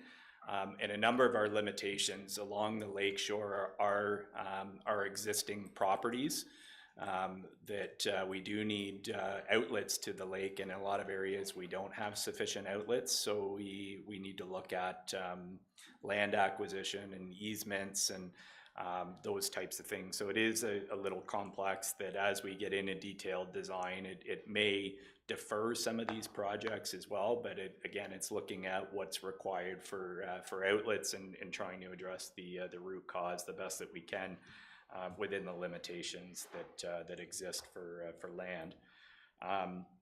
We've also added in bear with me here, Shoreline Drive outlets and easements. There's an adjustment of $125,000, and that's just purely based on anticipated costs coming out of design. There's two components to the Shoreline Drive outlet easement and design and construction. We're looking at completing one in 2024 and another in 2025 that requires land acquisition that we've started that process as well. And new to this year is Ward Avenue and Joy Avenue drainage review. There were some issues that we experienced up along Bass Lake last year, and again, taking a systems view of starting point of what needs to happen up there that will inform future year capital. And a slight adjustment to the Wilson Street outlet construction to reflect the actual cost of completing that project. So again, a lot of the focus is on those areas that have been problematic along the Lakeshore, Shoreline Drive, and in Bass Lake. Happy to take any questions from members of council. Councillor Bard. Sorry, once again, I guess I have a family member that would have some property that would be part of the Ward Avenue drainage study. No, thank you. Just a question in regards to the Lakeshore, the planning component that is it, so I'm just asking because I get a lot of comments from people along Lakeshore approaching line 12. Will that project be initiated this year, or will it be pushed back most likely one more year?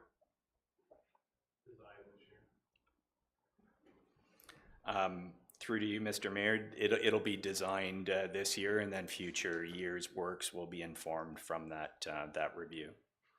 And I guess just another, I know a lot of properties, the sump pumps flow onto the roadway. There's no way of trying to alter that. We have to work with that because they're already there and provided that, right? Yeah, I mean, there's the areas where that happens. There really is very few options. If there are opportunities to reroute, we do that. We have a lot of issues with people's sump pump lines and different drainage systems that they put into those areas, and the areas that we're focusing drainage on our wet areas. So the more water that gets put in as people change their properties and change their drainage, the more it compounds the issues we have.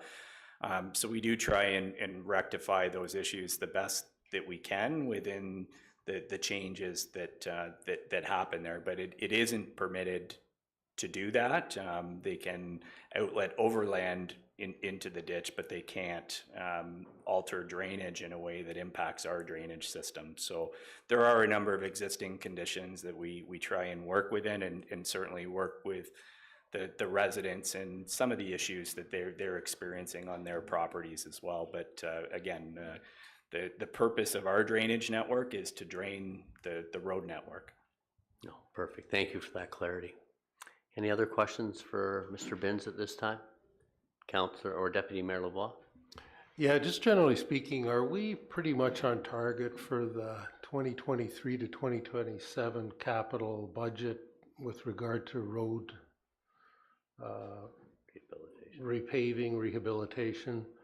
I think an area of interest certainly in Ward 4 has been the Harborwood area, and there's an increasing number of concerns as spring comes along. Do you have any comment on that? I see that, with regard to the drainage study, I presume that would be complementary to the actual road rehabilitation work, and I'm concerned that, we might be delayed further, or if we couldn't advance that work. Thank you.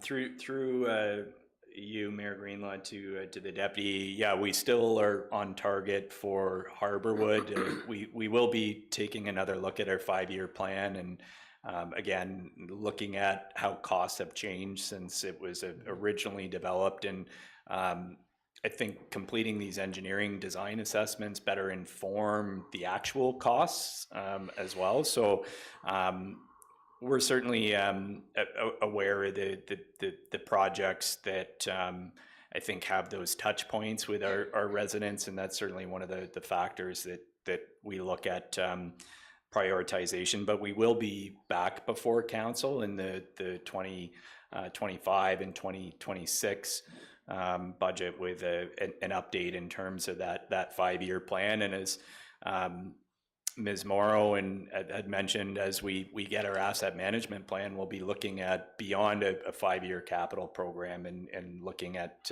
taking it to 10 years and even longer, just in terms of the pressures that I spoke about previously, and the money and the funding that will be required in the reserves to be able to renew that infrastructure when it comes due. Thank you very much. See no other questions, please continue. And I mentioned there was some good news as it related to traffic management, and I think the first thing I would highlight is the intersection pedestrian signal in Warminster.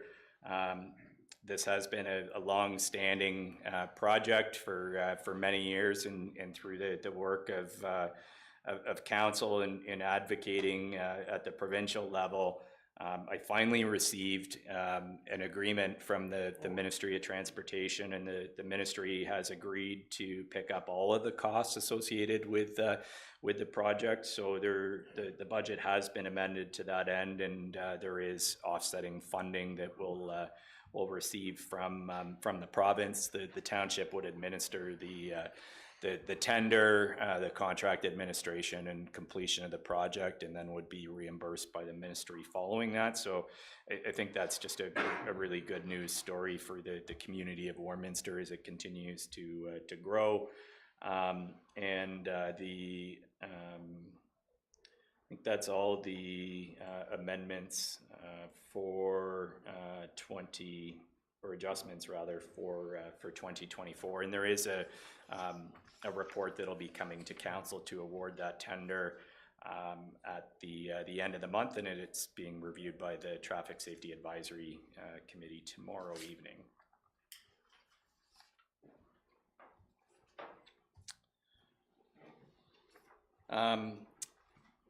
Shifting over to the capital budget for operations and other facilities.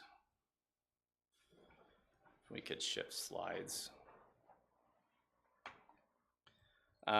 We have added a project for energy conservation and demand management plan. It was a project that we had hoped to complete internally. It's required under the Electricity Act to look at a 5-year plan for conservation demand management as it relates to electricity. We do need to undertake that this year, so there's $45,000 for that. And that will also be the start.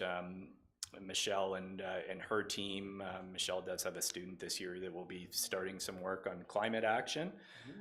So it aligns nicely with that effort and aligning it to what a climate action, the start of what a climate action strategy would look like.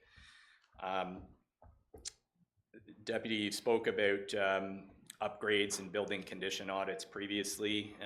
We do have some work at the South Yard, and we've really just reprioritized. There were 2 line items here previously.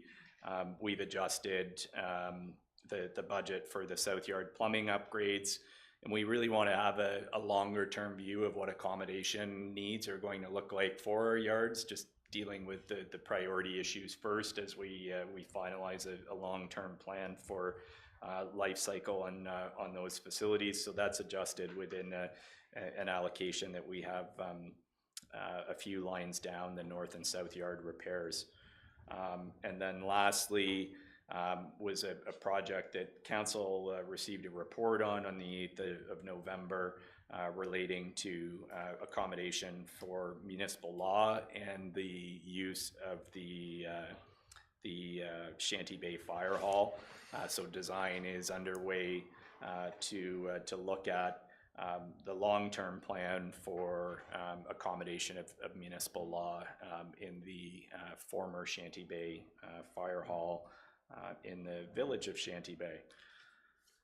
I'm happy to take any questions with respect to any of those projects or adjustments. Any questions at this time? Councillor Robert Young. Yeah, thank you, Mayor. Just to back up a minute, Sean, the set of lights at Warminster that the MTO is going to fund, was there any savings to the township on that? Yes, there's significant savings to the municipality because in prior year budgets we had council had front-ended the expense, and we had no idea whether or not the MTO was going to come to the table to pick up the costs. That being said, it is a fairly significant safety issue. We demonstrated through engineering that 50% of the vehicles aren't stopping when the button's being pressed. So essentially what we're saving is the cost of the entire project that was in the budget previously to be funded through the municipality, which is now being funded from the province. So really good news story, I think, of the province coming to the table to address that. Do you have a dollar figure on that? Or? Hi, sorry, through you, Mr. Mayor. I have a slide up that shows what our budgeted numbers will be for 23-24. So you'll see there that the total is plus or minus 250,000 that we're planning on spending or spent. Okay, thank you both. Any other questions at this time? I guess the one comment I or question I'd like to pose is whether we move forward or not, and this can be dealt with when we deliberate further next week. If the current situation of placing bylaw at the Shanty Bay new fire hall is sufficient, then I would question us spending the money to renovate the original Shanty Bay Hall to that expenditure when we can accommodate within our own building structures now. Mr. Dunn, please go ahead. Thank you very much, Mr. Mayor. Certainly in conversation with Chief Dominelli, with Mr. Spagnell, with Chief Municipal Law Enforcement Officer Shelswell, and the work that Mr. Binns is doing to look at the opportunity in Shanty Bay. We anticipated coming back with some clarity on the 27th. We're looking at that very option. The discussions with Mr. Spagnell and the chief and Mr. Shelswell started before Christmas regarding a temporary allocation of municipal law at the Line 3 station.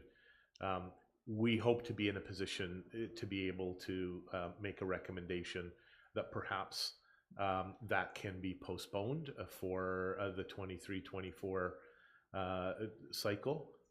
It may be taken right off the table. We've got a week to be able to have another discussion. Chief Dominelli is back later this week.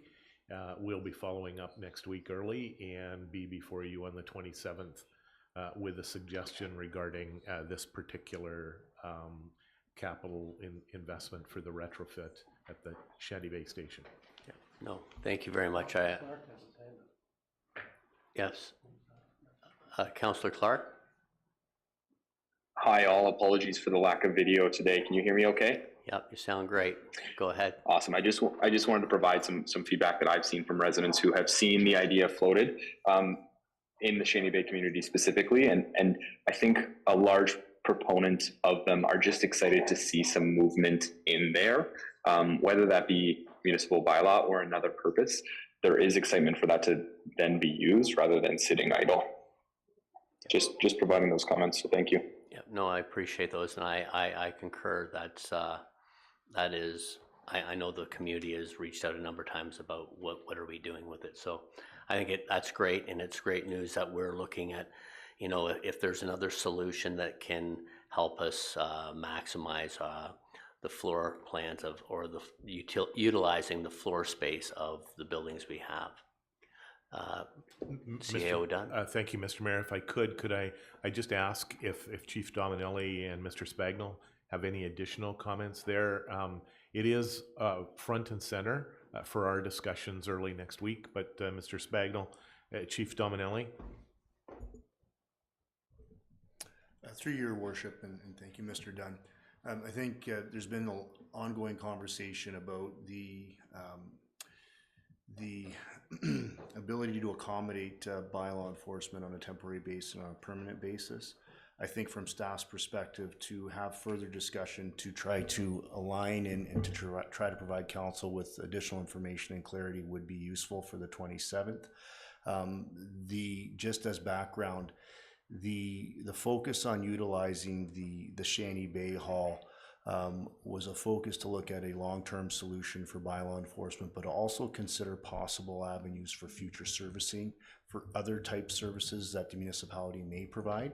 And I think additional time to discuss further amongst Mr. Dunn, Mr. Dominelli, and Mr. Binns in bylaw enforcement would be fruitful to bring a more clearer picture for council to deliberate about on the 27th.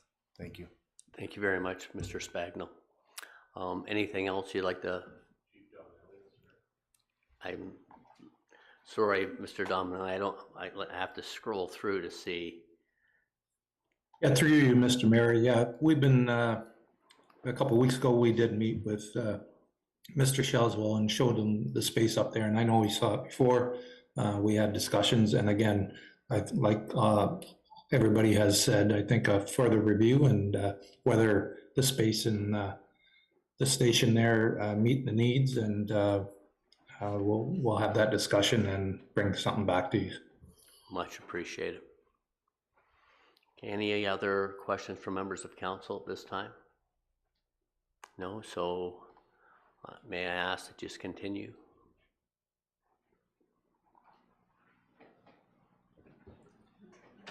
Moving on to operations and community services, new fleet. There's 2 adjustments with a upgrade to Unit 57 replacement to a larger truck to service some of our smaller road segments, and the fleet mechanic vehicle that will form part of the fleet review. In those adjustments of $45,000 each reflect the costs associated with acquiring those vehicles with the new market pricing.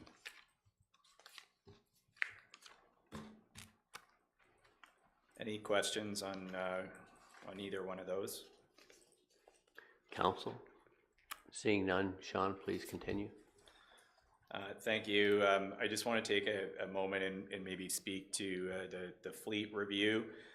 You'll recall in the 2023-2024 budget deliberations, one of our main focuses in operations was starting to provide an elevated emphasis and focus on our township fleet. And the starting point for that was the fleet review that was initiated in the end of 2023. That report is moving forward a little slower than what we would have liked. As I go through operating, I'll speak to some of the changes in operating resulting from that. But we are looking to come before council end of April, beginning of May, with that report and an implementation plan around staffing, adjustments to life cycle, and the major deliverables coming out of that project. So I did just want to spend a couple moments on the status of that report, because it does link to the fleet that we just discussed, and then some of the staffing as we look into to 2024 and 2025.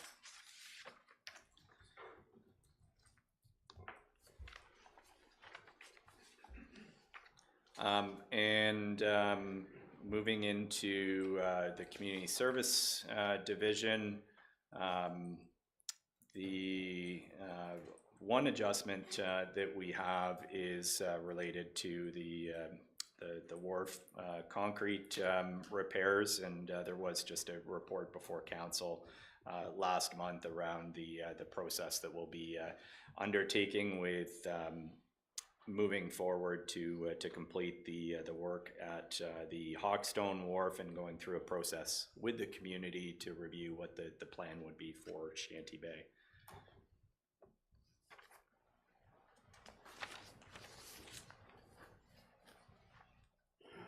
Any questions on the wharfs? Councillor Schell. Yes, thank you, Mayor Greenlaw, through you to Sean. Is that wharf on federal property? I'm just wondering if the federal government would be involved, if it's, or is it all coming out of our pocket?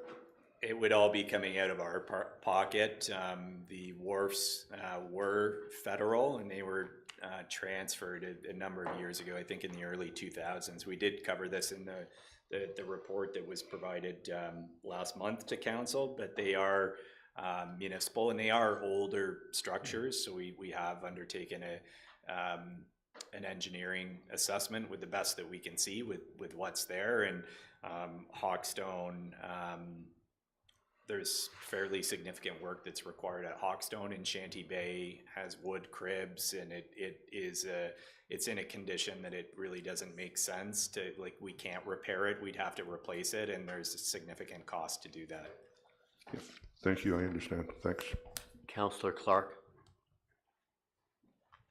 Thank you. I just wanted to comment again. Thanks, Sean, for clarifying that the wharf is actually township property and was assumed by the township. I think if I recall correctly from the report, it was in 2001, which we inherited the property, at least in Shanty Bay. And I think, you know, having, as I've stated before, having that consultation with the residents of Shanty Bay, but also the residents as a whole, because that wharf is not just open to residents of Shanty Bay, it's open to residents of Oro-Medonte. So it's important that we get a wholesome review and a community consultation on how we move forward with something that I personally believe is a great asset of the community, but we have to obviously make decisions that are based on sound policy, sound financial backing, and provide benefit to the whole community. So thank you. Thank you very much, Councillor Clark. And I guess a question to Mr. Binns is, as long as like how many years do you think until it becomes a safety risk matter that we need to deal with this? Is it something within this year, or do you think it potentially, understanding that you can't control Mother Nature and ice, but what do you think it would be a couple of years before we'd have to take this project on if we were to move forward? Are you referring to the Shanty Bay project? Correct. Or yes, my apologies for lack of clarity. So it's hard to say. I mean, there aren't any significant issues that that are a safety concern now, but as you can appreciate, I mean, the concrete deck, and if the cribs that it sit on start to go, then everything else goes. So if it does fail, it will fail significantly, and there's a significant cost to just to deal with the demolition of that facility. And I think it's not just the condition of the wharf. There's a number of issues with the property. It's not accessible. I think all of council, as part of the tour, had the opportunity to see it. The stairs are quite steep. There's drainage that comes down that area. So there are a number of considerations that, again, I think through the consult with the community, we can look at what the best plan is. At this stage, you know, the strategy that we're undertaking is to continue to monitor, because it is a fairly significant cost, but we do want to have the long-term plan and the long-term direction and deal with things as proactively as we can. But we don't know. I mean, we saw issues with Hawkstone last year and ice damage, and some issues where the granular material started to erode out, and now we've got safety issues with changes in the concrete and fluctuations in the concrete deck. So it's really a tough one. Yeah. Okay. No, thank you, Councillor Schell. Yes, thank you, Mayor Greenlaw, through you to Sean. That picture is pretty disturbing. It looks very unsafe, and I don't see any signage out there. I know we could probably put something across at the road so people can't go in, but you're not going to be able to stop the public from coming in off the water. So is there any way to address that? Through to Councillor Schell, we have addressed the major safety issues. So this picture actually is right after the storm. So we undertook some fairly significant repairs there last year to be able to deal with the immediate safety issues. But the work, the major work that needs to happen is planned for capital. So certainly anything that's a major safety issue we've addressed. It is open. If it wasn't safe to open to the public, it would be cordoned off, and it was for a period of time before we could undertake that work. Councillor Young. Yeah, thank you, Mayor. Sean, I note that Vasey Park, you've allotted 6,000 and 80,000. I assume the 6,000 is towards the pavilion, and the 80,000 towards the concession stand, rebuilding that, or what's that for? Through to Councillor Young, I'm just going back to the sheet here. The 6,000 was associated with demolition. We did have demolition of the existing pavilion planned for last year, and as you recall, the community did come forward and do some repair work. But where that project is at now is that we're working with the community on a partnership to rebuild.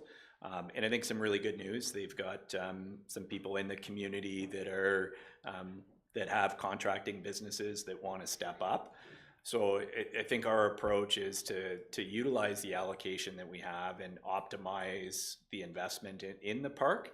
So for example, we may purchase all of the materials and the community may come together to actually reconstruct the pavilion. And then that'll give us additional funding to put into the concession stand.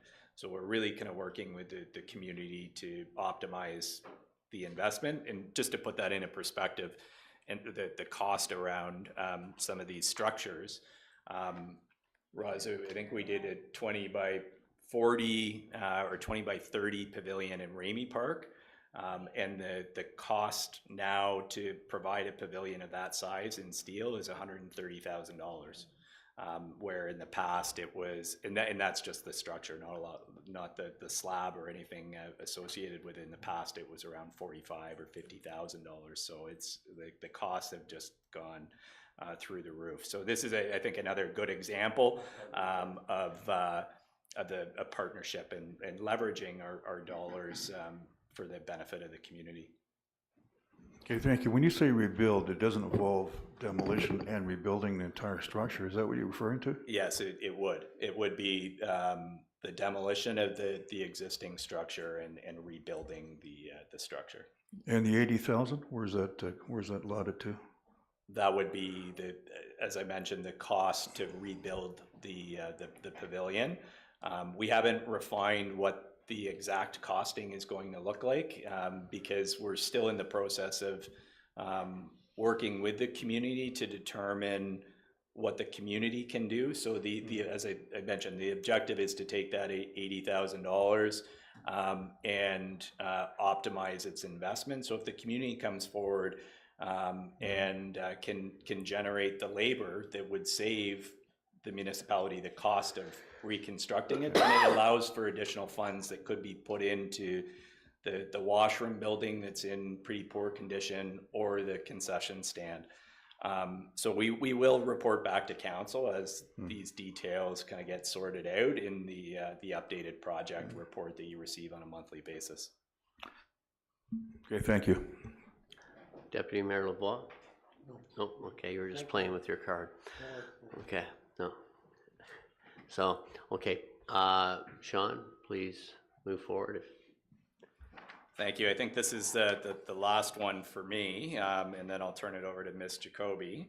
But the recreation community facilities, there's one adjustment, and that's the adjustment for the costs associated with the tender that was recently awarded to advance the Horseshoe Valley Community Center and School Board partnership.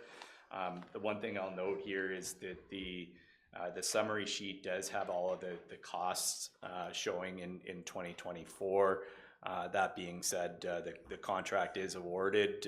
It will be a 2024-2025 split, just in terms of cash flow that's outlined on the next sheet. But just, I think it was important to show the cost of that project. And we'll be in the process of reporting back to council with the final joint venture agreement with the school board in mid to end of April. Any questions on community facilities? Council members? No, I guess I just would like to thank you for a great report, Sean. I think there's some highlights that we need to acknowledge. One is all the hard work you've put into many years with the new school at Line 4 and the community center. That's been a massive project that's taken a lot of time, a lot of delegation, a lot of shepherding by multiple councils. So, and also the Warminster traffic lights crosswalk has been another one that you've taken on, and without all your extra time and effort wouldn't be here and coming forward in 2024. Gotta remember which year I'm in now. And you know, I think I applaud also the great work that you've done with the Vasey community in you know, the number's not solid, and it's kind of fluid because Sean's worked very well with engaging the community, as Councillor Young has, who have stepped to the forefront to volunteer their time, effort, and expertise in reconstructing stuff that everyone gets to take the advantage of. So thank you for those great things. I know we've got many challenges like the wharf and that, but you know, sometimes when we have things gifted to us, at the end of the day we have to maintain them, and the costs aren't always cheap, and that's the case with the Hawkstone dock and the wharf at Shanty Bay. But I think you're doing an amazing job. Thank you for a great presentation and all the multiple components that you're having to cover off. So, Nellie, are you back in the spotlight, or are we moving directly to Michelle? I'm going to pass it on to Michelle. Thank you.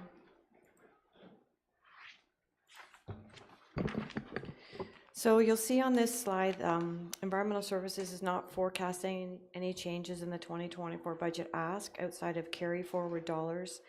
Most of the information on this slide is related to changes in project timing, and that is predominantly due to deferrals or delays related to the issues that Nellie outlined at the beginning of this presentation, being engineering, supplies, and staffing. Several of the projects in Environmental Services are planned in accordance with other departments. Sean had spoke about Sugarbush, which is a large and significant project for both operations and Environmental Services, and he talked about significant delays in design in that project. Environmental Services staff also work with Development Services when we're planning and staging work that's associated with new development, growth areas, or planned new connections. And our work also extends in drinking water and can often involve the Ministry of the Environment, conservation authorities, SSEA, and other stages of approval from outside agencies and specialized contractors. If you have any questions, I'm happy to take them. Council members, any questions? Deputy Mayor Lavoie. Just a comment on drinking water systems generator. I note that there's a 50-week delay, which is pretty much saying a year. There is. And I think that probably speaks to what your earlier comments were. We were surprised with that delay. We continue to be in touch with the manufacturer, and they're still indicating it'll be ready for 2024, but it was ordered last November. Okay, thank you very much. Any other questions? Seeing none. Do you have any other comments at this time? You are efficient, and I appreciate all the great work you do with a very efficient staff, and that has done great work. So thank you very much, because water is likely one of our largest liabilities as a township. So thank you for the great work, and you so far are in the lead for the most concise report. Congratulations. Nellie, back to you. Thank you. Through you, Mr. Mayor. I'm going to pass this over to Brent. He has one project that is new on the docket. Thank you, Mayor Greenlaw and members of council. The project that's being proposed through this budget is a fees and charges review for the building and planning divisions. What that fees and charges review study is intended to do is modernize the fees associated with building services and planning. By modernizing, I mean update the fees so that the township in those particular departments could move closer to a more cost recovery type model to recoup the reasonable fees needed to provide the services within the building department and planning. Based on my research, there has not been a fees review study completed in the municipality to this level.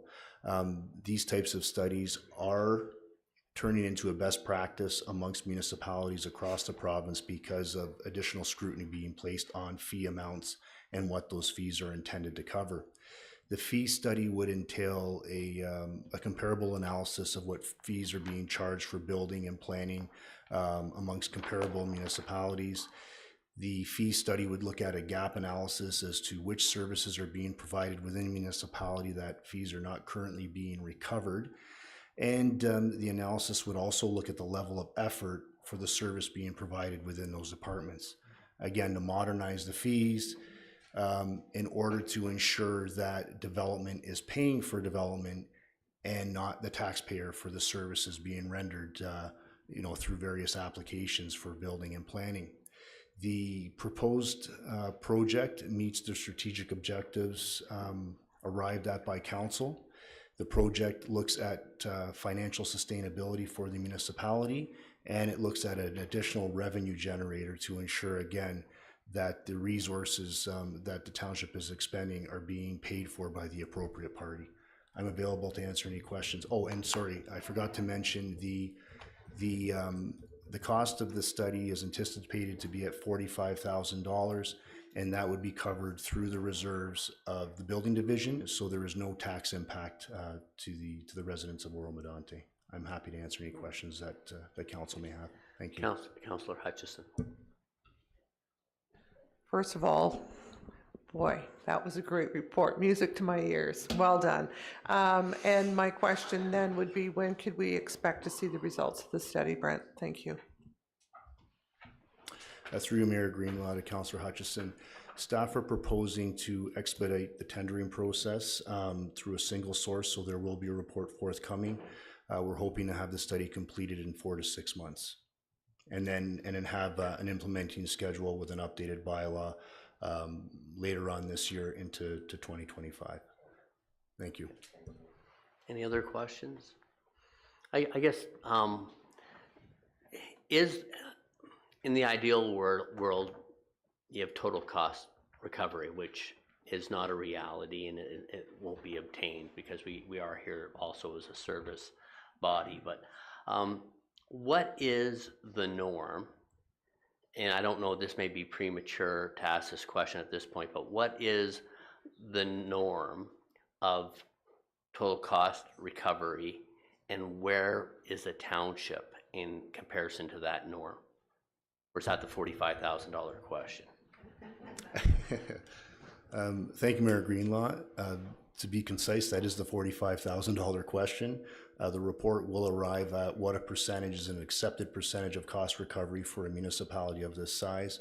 It will look at best practices and what is being completed and what is being done across the province. So that is really the basis for the report. Thank you. It's an expensive answer, but no. Okay, no, well, thank you very much, Brent, and as a lot of people may know, this is Mr. Spagnell's first time with the budget exercise with us, but I welcome, and we'll be doing this again at the end of this year. So he didn't come in on year one of the 2-year budget, so you'll get 2 cycles this term of council. Nellie? Oh, sorry, CAO done?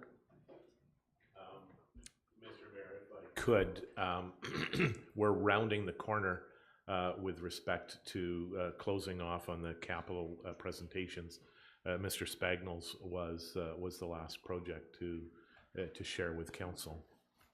When we started deliberations, I indicated that Ms. Cooper would ensure that nothing fell through the cracks. Where we are in this process, Mr. Mayor, there's one item that Chief Dominelli, Mr. Binns, Mr. Spagnell, and I will ensure will be before you. It will not be a report. It'll be in our memorandum correspondence, but it will be before you on the 27th, and that's with respect to a go forward regarding the facility in the village of Shanty Bay. That's the only item that we have on the parking lot. I realize our next lift, Mr. Mayor, will take a little more discussion and drill down on the operating programs. Could I just validate where we are from a direction perspective? I'm reading things from council that you're satisfied with what you have heard on the capital project side. I haven't heard anything contrary to that. And there's one item to bring back before you. So I just wanted to do that touch base. And I know that we're going to break shortly for some lunch. And then we would come back and start to drill down on the operating programs. Yeah, well, from what I've seen, I can only speak for myself. I think everything's been very professionally done and is acceptable as what's been presented. I don't know if there's any other members of council at this time that have concerns that they want to address or comments to provide. Deputy Mayor Lavoie. Yeah, thank you very much, Mr. Mayor. I think the recalibration process is working very well. And I think that overall, in looking at the adjustments that staff have had to make, and some of them are large and some of them acknowledge urgent situations that are arising. So I think we've responded, from my current perception of things, to what the need of the community and the residents are, and still being able to manage the budget reasonably. In other words, there's no surprises here. The budget appears to be on a course which was set last year, and that budget seems to be quite manageable and in good hands. So at this point, that would be my comment, subject to whatever the operating numbers reveal. Thank you. CEO Dunn. Mr. Mayor, thank you, Deputy. Yes, I was doing a touch point right now. I believe that there may be more detailed conversations regarding the operating plans. I'm not certain of that, but Mr. Mayor, any other comments, flags from your colleagues, sir? I don't see any at this time, members of council, and I don't see Mr. Clark's hand up, so I take it everything so far is palatable. So Mr. Mayor, should post deliberations this afternoon, items come to mind from council's perspective, if they could please forward those in short order to Ms. Morrow. Right now, staff will be prepared to bring back one item for further direction to council on the capital side, and there may be a number on the operating side. So just if I could request consideration by council, if there is anything after you've digested the updates today, prior to the end of the week, could staff please have that, Mr. Mayor? Most definitely. Thank you. So I guess I'm asking, I'm not sure, do we want to continue for a bit, or now that you had this relief provided, you want to be able to enjoy your lunch? Mr. Mayor, I believe perhaps my colleagues, maybe even yours, sir, may welcome the latter versus the former. It is close to 11:45. I don't know how long council and staff will need, but the kitchen will be challenging to accommodate all of us all in one go. But it may be appropriate, Mr. Mayor, to break for lunch, whether it's 30, 45 minutes, and come back and pick things up from an operating presentation perspective. Okay, Deputy Mayor Lavoie, you. Yeah, I just wondered whether there was an HRIS and payroll system capital project matter. That was the final one before we went to operations. Yes, Ms. Obi can speak to the project, Deputy, absolutely. There's no change, but Ms. Obi? Thank you. Through you, Mr. Mayor. Yes, the ADP project, payroll HRIS project does continue. As it is an ongoing project, it is, there is not a requirement to provide an updated capital sheet. It is a continued project that will be undertaken in 24 and completed in 25. There is funding that will continue to support the implementation process through the capital funding, as well as we are through our operating budget, which I will discuss when we get to that point, but we are allocating funds to address the ongoing maintenance costs or the ongoing regular occurring costs associated with that project on a go-forward basis. Thank you. And do you have a supplemental? No, thank you very much, Ms. Omi. Okay. So that said, then, I want to thank everyone for a very productive and informative morning. And I want everyone to enjoy their lunch. And I'm suggesting, because I know people will reconvene at 12:20. Or do we need more? Is 12:20 suffice? Okay. So 12:20, we will reconvene, and once again, thank you very much for all the great presentations and the information that we value.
Mr. Mayor, we are live.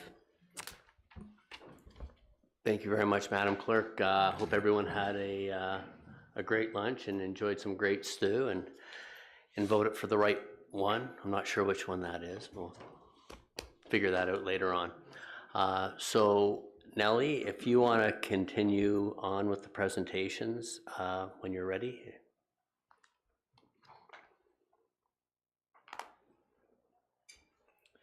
Thank you, through you, Mr. Mayor.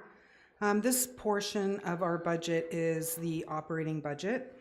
I just wanted to highlight a few things about what we worked on here, and I wanted to highlight again that in the previous slides where I indicated to you that we were able to balance our budget so that the originally approved 4.5% tax rate will be applied if approved. The work that was done by staff, I want to say, was just fantastic. I couldn't have come forward with this budget without their diligence in reviewing our actual costs to budget. I do have and that was used as a jumping board to make sure that our amended budget is in line with what we're seeing in trends. The actual year-to-date actual has been provided for your use. Well, I do want to say that is not a final number. We are in the midst of audit with our auditors, so there will be adjustments to these numbers, but they are, to the best of our knowledge at this point in time, where we stand. And what staff were asked to do is in the presentations for their departments to highlight and provide explanations for variances that were plus or minus $15,000 in variance, in order to highlight what those changes were, and commentaries were provided within each account. To double back on a question earlier, what our variance was actual to budget, we do have a 1.5 million under budget number. As you can see, I'm going to go to the next slide. As you can see from this slide, and our proposed change for 2024, the proposed change amendment is a dollar change of 314,000 or close to 315,000. And in that is an increase. And again, that is with staying with our 4.5% that we were approved for in the 23-24 deliberation. So at the moment, what I would like to do is have each department scan their operating reports, and if you have any questions, you can ask them directly, or if there's something you would like to ask right now based on the slide you see, please let me know.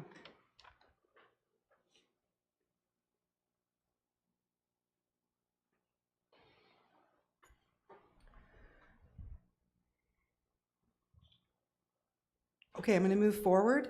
The first slide is the CAO's office. Mr. Dunn. Mr. Mayor, members of council, minor adjustment in the operating plan for the CAO's office associated with 2023 work from a pay equity process. Aside from that, there are no other significant impacts on the CAO's budget.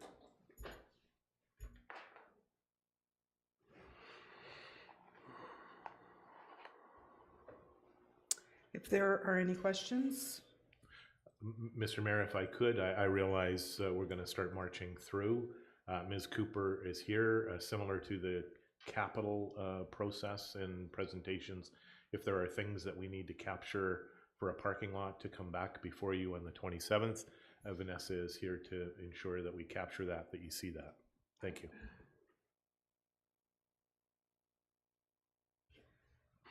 See no questions, please continue. What you see in front of you is the council report. Mr. Dunn, did you want to speak to this?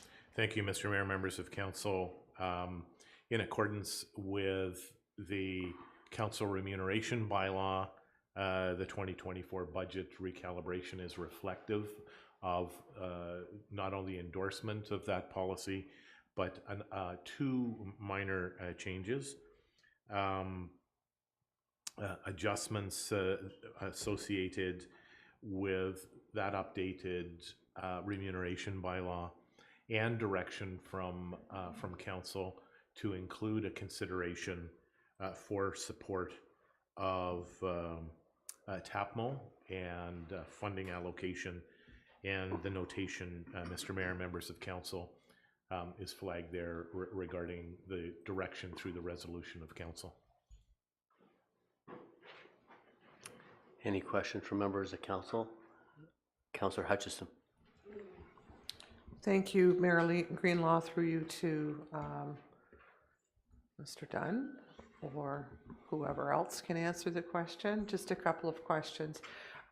With regard to meeting fees and expenses, that would be a report of usage by mayor and council, correct?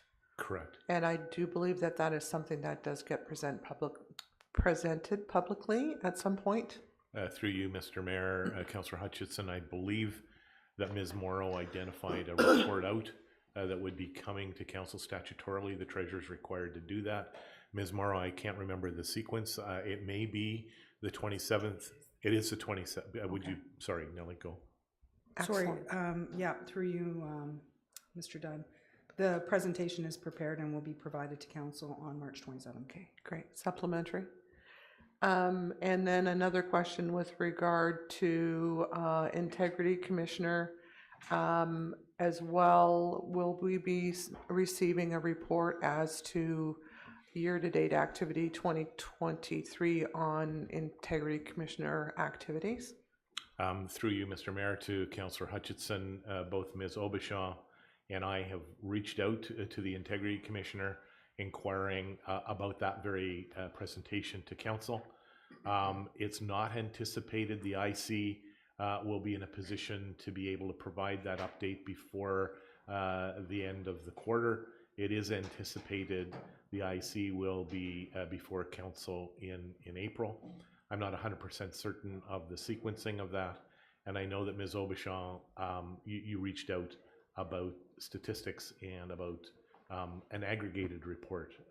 So Ms. Obishaw, I don't know if there's anything else you can provide for clarity other than it's not coming in this quarter, Councillor. Thank you very much.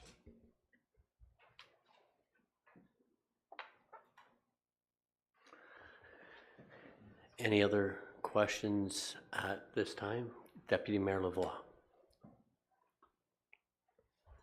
Yeah, perhaps I should have set this question out earlier. What constitutes the municipal donations and grants? Mr. Mayor, to the deputy, I'm going to pivot to Mr. Binns, who perhaps has got a consolidated list, but the intent of that, Sean, would be presenting that as part of the material before council on the 27th for ratification. But Sean, providing some clarity.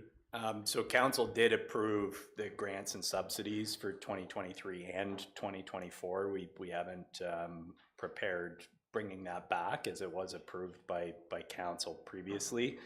So it is the grants, the subsidies. I think there's about 16,000 in grants, and then it's also physician recruitment in Mariposa House that fits into that line item. And I believe confirming with Ms. Morrow, there are elements of council budget that offset the subsidization of the minor sport rate in the arena rentals. So there is a reduced rate, but to reflect the actual cost, we show full revenue in the facility rental, and then the difference is offset in council's budget. Hi, sorry. I just wanted to add to Sean's comments that we do have the actual approved donation grants through the 23-24 deliberation that I will bring forward to council on March 27th for a review so that we can move forward with that. Thank you very much. Just to add to the deputy's question. So understanding what was initially set in 2023, 2024, we were over. So are there recurring subsidies in there that will put that in jeopardy, like versus, I guess if it's being carried forward and we have a deficit or we're over budget on that, are there reoccurring costs that could put us over again next year without an incremental approval? Mr. Mayor, if I could just follow up both on Sean and Nellie's comments. We've flagged this item. We will ensure it will go into the folder for members of council. We'll ensure that you have that prior to the normal cycle, so you'll get it on Friday. You'll be able to review that. And the intent on the 27th, from a ratification perspective, if there are changes that the council wishes to make, that would be made on the 27th. As Sean and Nellie have indicated, a number of those things are in play based on the direction from council this time last year. But certainly that document, the summary table, will be in your possession by the end of the day on Friday for discussion on next Wednesday. Perfect. Thank you very much. Mr. Binns. If I could just add to that, I think to the point around the variance, that additional 20,000 is to deal with the contribution to TAPMO. So that's the variance that you're looking at, and we do have a grant and subsidy policy, and we do typically fund the same organizations year over year, and essentially the policy is that council can entertain new applications if there's a budget allocation left, but the budget allocation is committed. So essentially, any new requests would be postponed or deferred until the 2025 budget for council's consideration. Perfect. Thank you very much. Any other further questions? Please continue, Ms. Morrow. This next slide is for Tamara, Human Resources.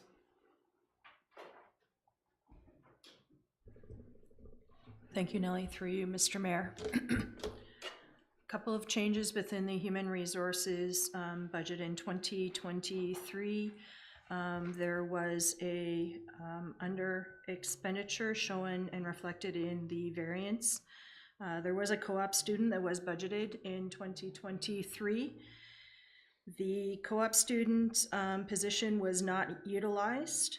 However, we did have a human resources assistant that was funded through the ADP technology budget, resulting in a variance of over $15,000 from a salaries and benefits line.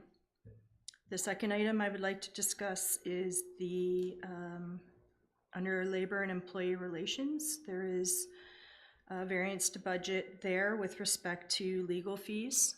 We did try to absorb those legal fees within that labor and relations section of the budget, and we unfortunately weren't unable to absorb the entire thing, but we certainly did absorb a fairly a significant amount of what was the over expenditure through that one section of our budget. In 2024, there is an addition within our salaries and benefits line to make the full-time human resources position a full-time permanent position. As I stated, it was in the technology budget last year. It is budgeted now in 2024 within our salaries and budgets line to increase our complement on a permanent basis. We would be eliminating the co-op student role that we'd had in the past. And finally, there is a transfer to reserves that is being allocated within 2023 for utilization in 2024 and 2025. Thank you. Any questions for Ms. Obi? Seeing none, thank you very much, Ms. Obi. Nellie? So the next slide is our shared slide. I'll speak to this slide. The majority of this increase is in the risk management section, which of course is mainly are legal fees. Of course, we have legal fees across all departments, but this holds a large quantity of it. And earlier you received a presentation of what that overall legal costs increase was. The thing that kind of reduced this number was our favorable variance in insurance, because that as well is in this number.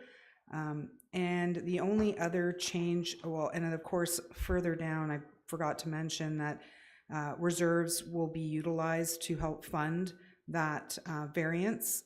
As you recall, in the 23-24 deliberation time, council wanted us to attribute some funds to put into our reserves to be utilized for legal.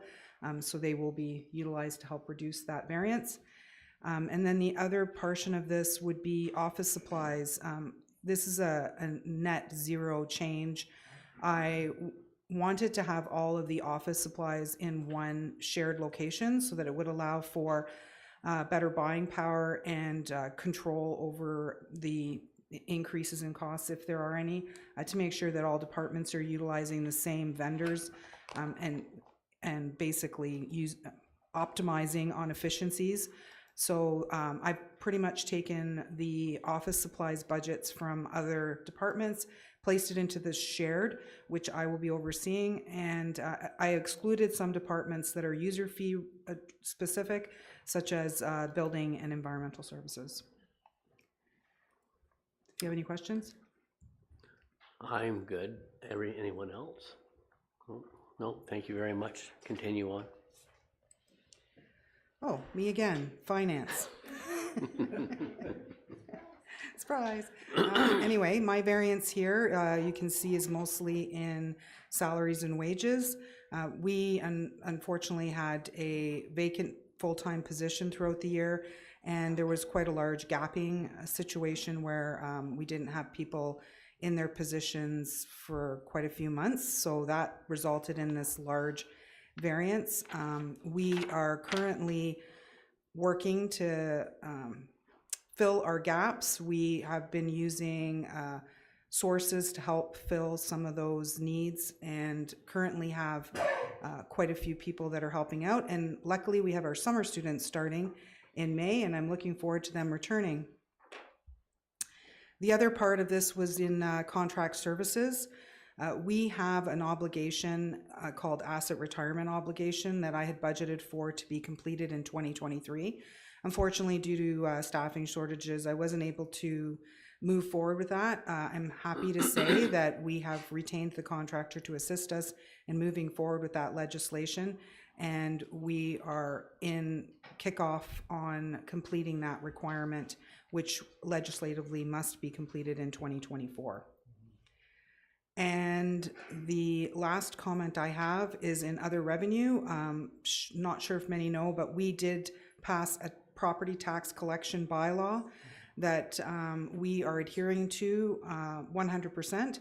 And therefore, we have experienced some additional fees and charges related to the issuance of arrears letters that is being reported as a positive variance in our revenue. And I have also pulled that through as an increase in revenues for 2024.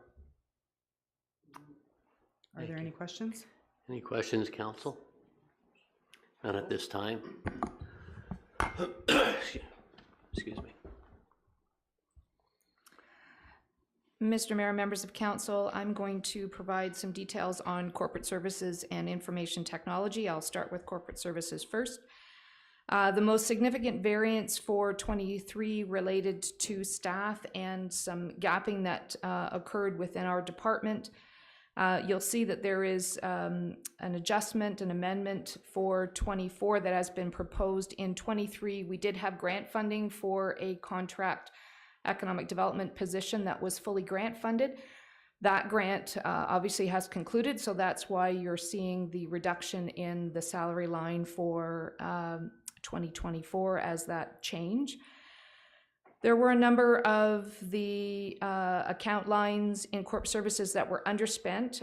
The two most significant, aside from salaries and benefits, one was economic development due to reduction in grants.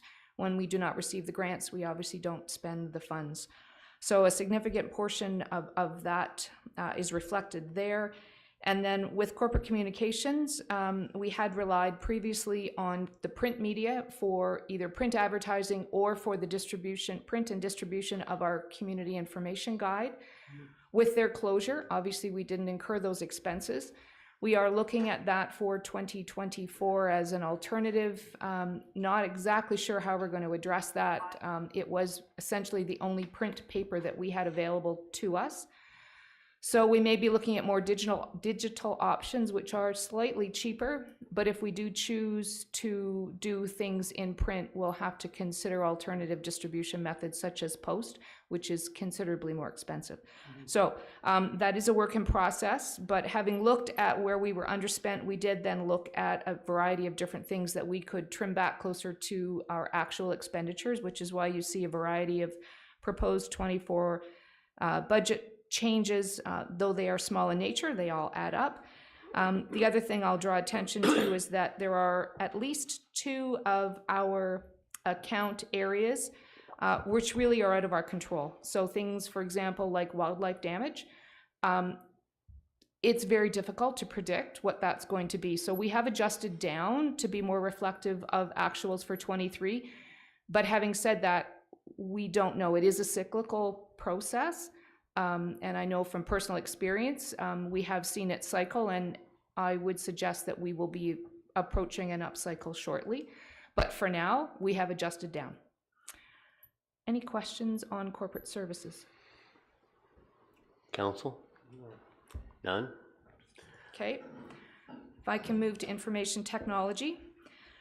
Again, the largest variance for us in information technology relates to salary and benefits, and that is explained below. We did have a gap for a period of time, and I'm quite happy to say that we are at full complement right now and very pleased with the quality of characters that we have with us.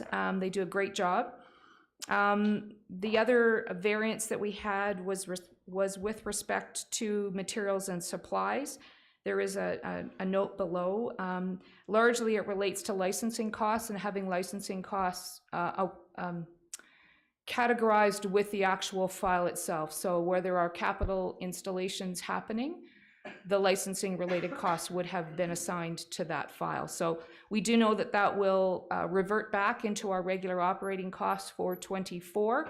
And in fact, with the additional technology applications that we have and the additional devices deployed, we have additional costs associated with that. And if I were to characterize the reasons for those additional 2024 increases under contract services and materials and supplies, it relates solely to an increase in the number of devices we have, the increase in the number of IP addresses we have, which impacts our security monitoring, impacts our hardware, and it impacts our licensing. So those 3 things combined reflect the increase in contracts, services, and materials and supplies.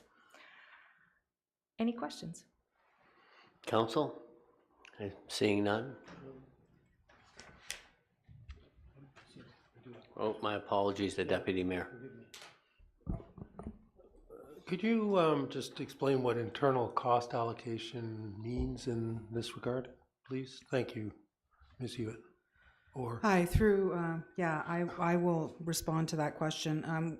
This allocation is for usually it's specifically related to user fee services. So when, for example, environmental services or building services, there are a lot of costs within IT that are very specific to their needs. And so what happens on a year-end basis is we do an analysis of what those allocations are and do a split to allocate those costs to those departments. So you'll see this internal cost on this sheet, but you'll also see an offsetting internal cost on those user fee operating documents as well. Thank you very much. That makes sense. No further questions? Then please continue on. So this next slide is fire and emergency services. I'm not sure if Ralph is still online. Yes, I'm still here. Through you, Mr. Mayor, as you can see, we had a big variance in our salary and benefits. One was a a full-time position was approved in 2023 but wasn't filled.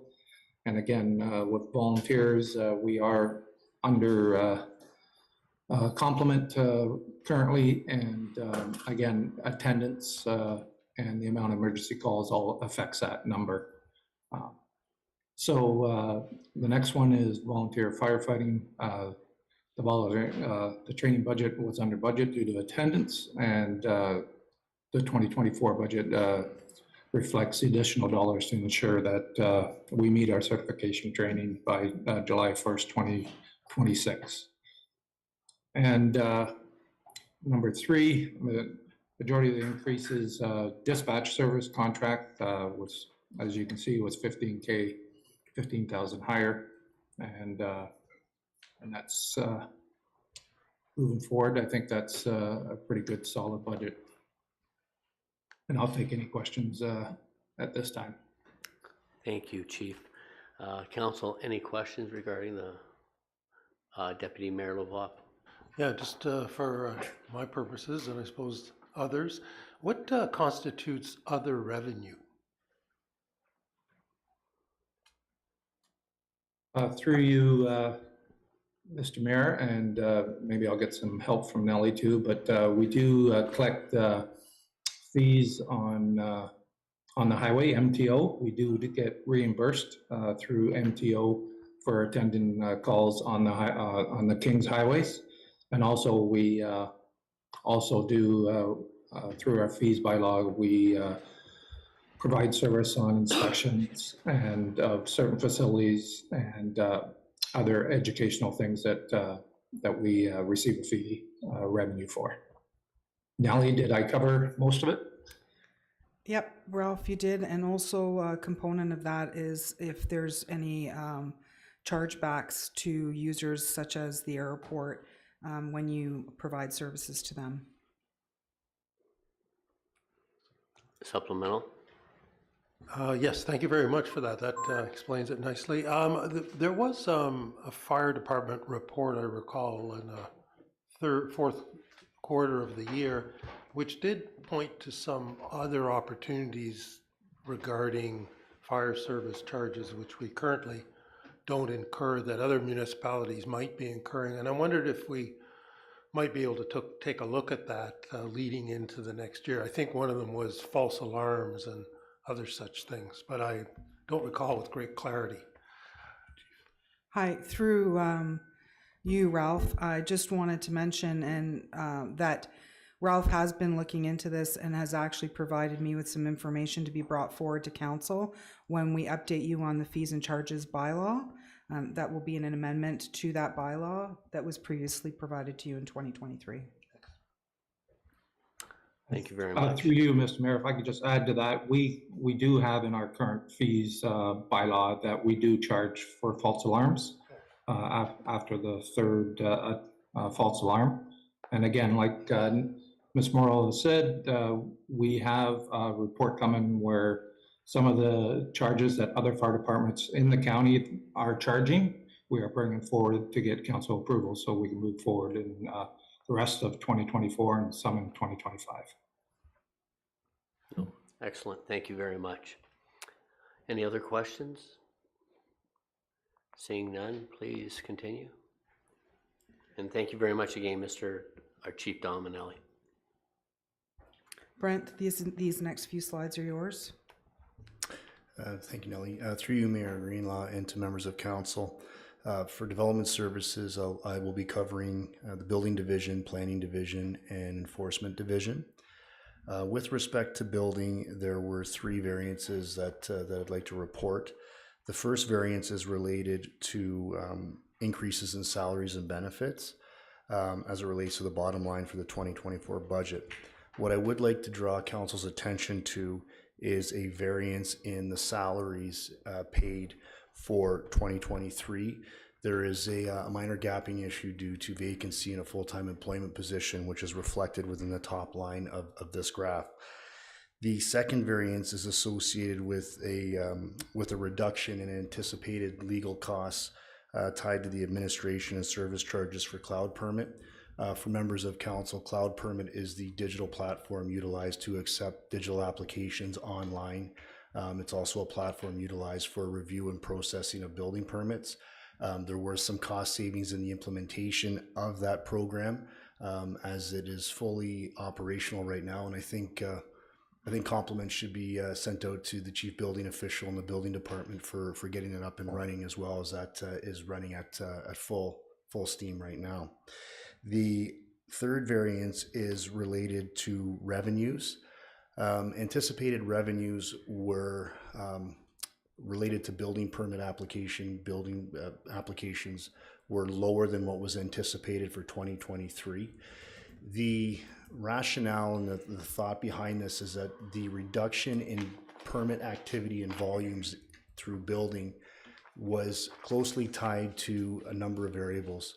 One being that in 2022, it was a banner year for building permit activity, in that a number of individuals and residents across the municipality, not only in Oro-Medonte, but it seems as the province, were investing in property improvements.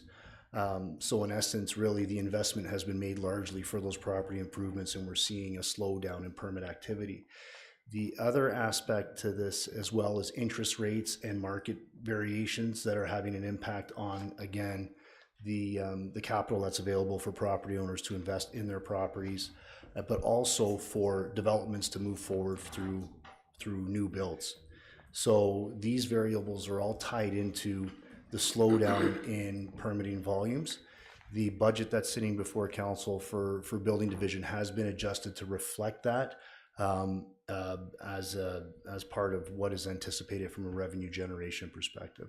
And I'd be happy to answer any questions that council may have. I would like to offer that largely part of the, and this will be an ongoing theme when we go through the building division, planning division, and enforcement division sections, is there will be a common theme with respect to filling full-time employment positions and gapping. This is one aspect where it's come up, but it will be coming up through planning division and enforcement division discussions. And I'd be happy to answer any questions that council may have with respect to the building division variances. Thank you. Deputy Mayor Lavoie. Thank you very much.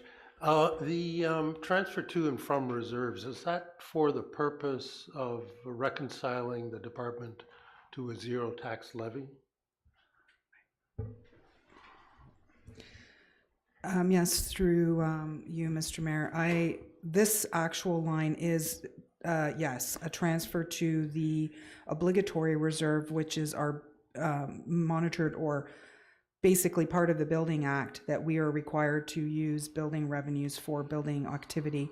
And so therefore, at the end of every year, those are put into the building obligatory reserve.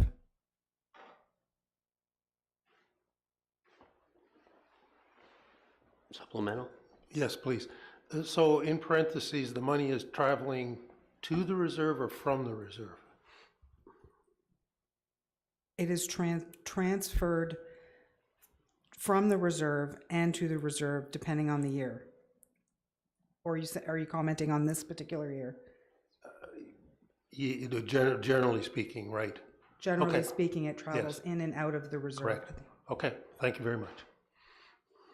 Any other questions at this time? Seeing none. Oh, sorry, CIO Dunn.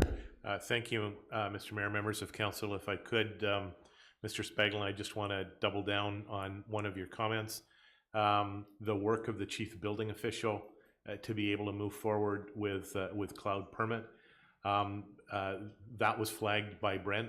What wasn't flagged by Mr. Binns was complementary work in the operations group spearheaded by Ms.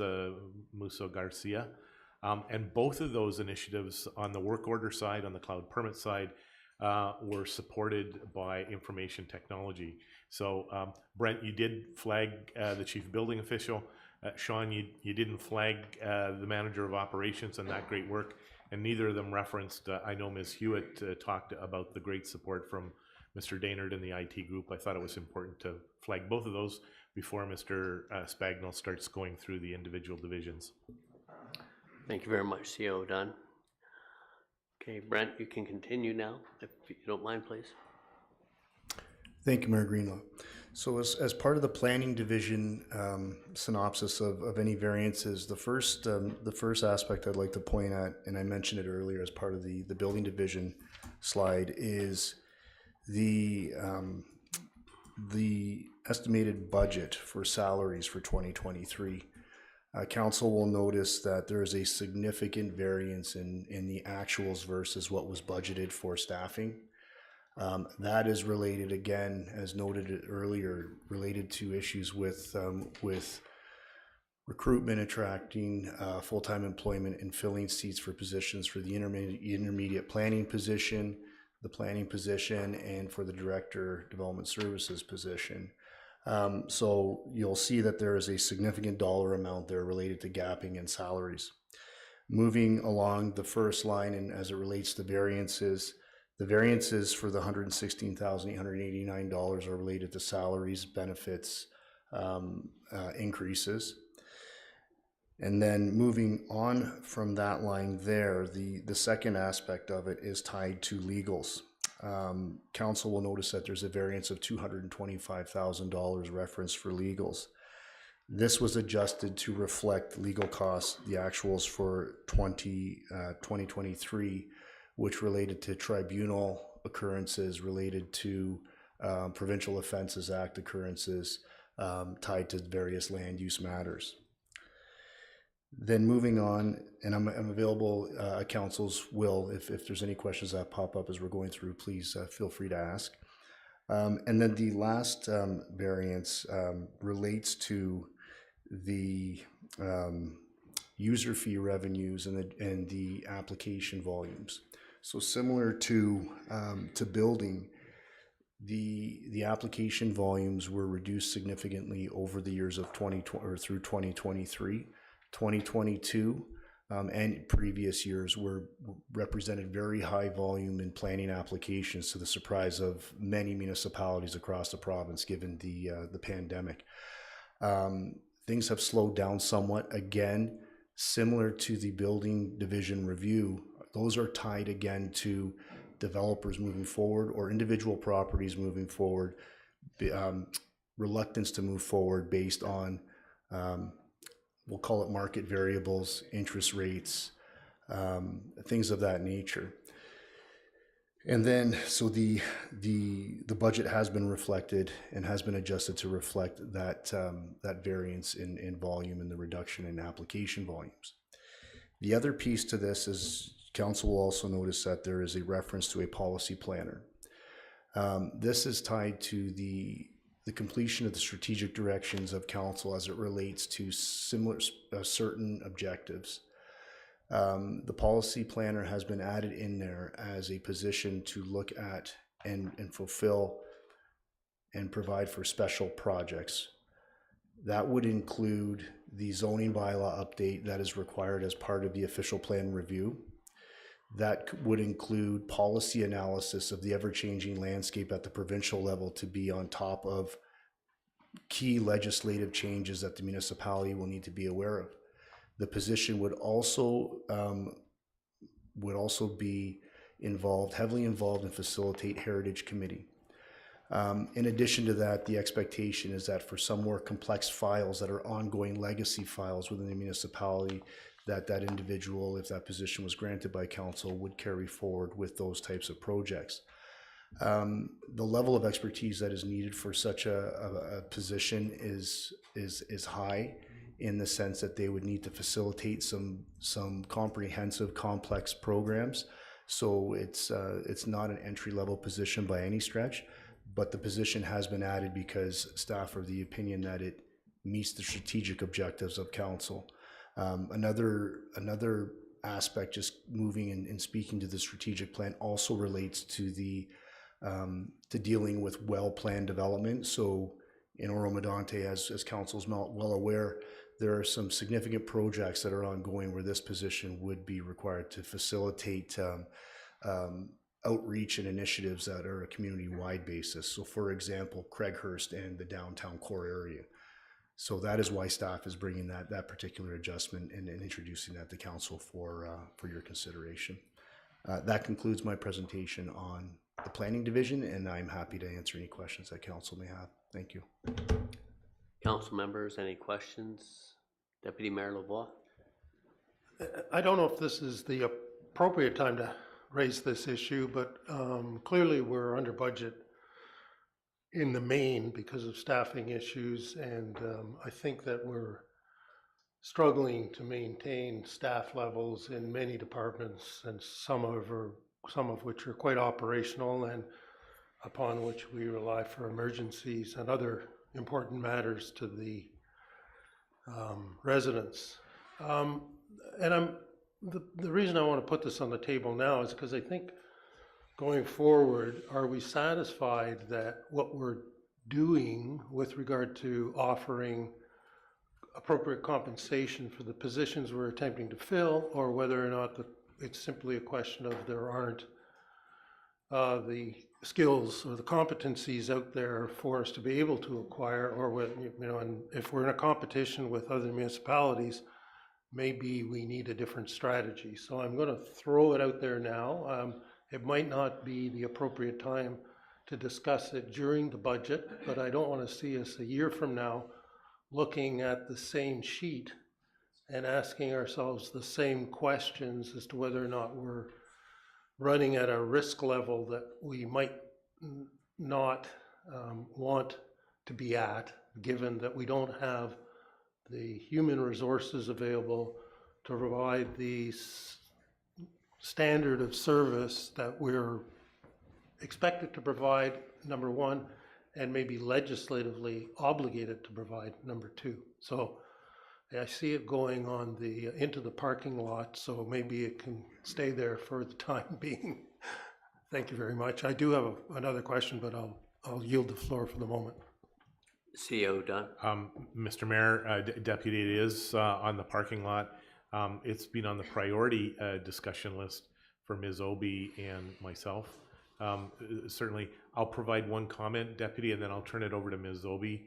I'm in regular contact with my colleagues across the province. From a skill professional perspective, it's uber challenging to be able to attract and retain individuals, get folks to come here, and we are in a position to compensate competitively. It's going to be a different landscape, and certainly this will be the challenge for Ms. Obie, the senior leadership team, and your new Chief Administrative Officer, how to be able to deal with, within the next 5 to 7 years, the folks that will be working with council will look very different than some of the folks that are here. In fact, a significant shift demographically. Tamara, I know this is on the bubble for you, and it's flagged, but Ms. Obie, just doubling down on that. And Deputy, this is critically important, not only for Oro-Medonte, but everybody else, but we do need to have a go-forward strategy. Your next Chief Administrative Officer will need to champion that with Ms. Obie and the senior leadership team. Through you, Mr. Mayor. Thank you, Robin. Some of the comments that I was going to make, Robin has made on my behalf. In addition to competitive positions and challenges in recruitment, we do have a number of positions across the municipality where we end up with employees who go on disability leave. And disability leave does create variances in wages. Where possible, or where it's a position that can be filled on a contract basis, we do try to backfill those roles. In backfilling those roles, we don't pay the same salary values, generally speaking. When you bring someone in on a contract, you don't necessarily pay at the same placement on the salary grids as you would a full-time permanent employee. And there is some positions that just can't be backfilled on a short-term basis. There are some positions in professional areas that, from a competitive perspective, we're having a hard time finding them on a permanent basis, let alone being able to backfill them through a contract position situation. The other challenge associated with backfilling employees who may be on leave is we don't necessarily know the timelines associated with the disability. When someone goes on leave, depending on the nature of their personal circumstances, it can be, you can look at the situation and predict that they may be gone for 6 weeks, 8 weeks, 3 months. There are other situations where it's a week by week process that we are dealing with those employees on a regular basis and checking in on their well-being and providing whatever support we can to return them to the workplace as soon as possible. But as an example, when Brent was speaking of his own team members, we have just posted the intermediate planner for the 3rd time. We went through the interview process the first time, we made an offer, it was declined. Second time, we didn't receive a single applicant that was qualified, so we've posted again. Similarly, last year we had several competitions within the planning department that were in similar status. Some positions, there's just not enough people that have the qualifications and knowledge that is expected or required in those roles. So it is a challenging market. It is something that through my HR group, we are looking at how do we think a little bit outside of the box. But the challenge becomes as soon as we put a group think together about how to think outside of the box, then we're all using the same thing. So it is on our radar. It is something that we fully understand. It is something that when there's a vacancy, we're on it. We're trying to fill it as quickly as possible. We have a posting process. We do the internals, we do the externals, and we do interview as soon as possible subsequent to that. Thank you. Thank you very much, Ms. Obi. Does that suffice or at least fulfill your question, Deputy Mayor? Yes, for the time being. I think it's something we need to move forward with outside of the budget meeting. No, thank you. I know, and I agree. It may be a solution that's not in the box solution, but hopefully we can find, because this is a great place to work, and I know, at least I know most of us would like to work in this environment versus in downtown Toronto. Any other questions at this time? Yeah, See, I wanted to. Yeah. Please continue on. Oh, yeah, I just wanted to comment on Mr. Spagnol's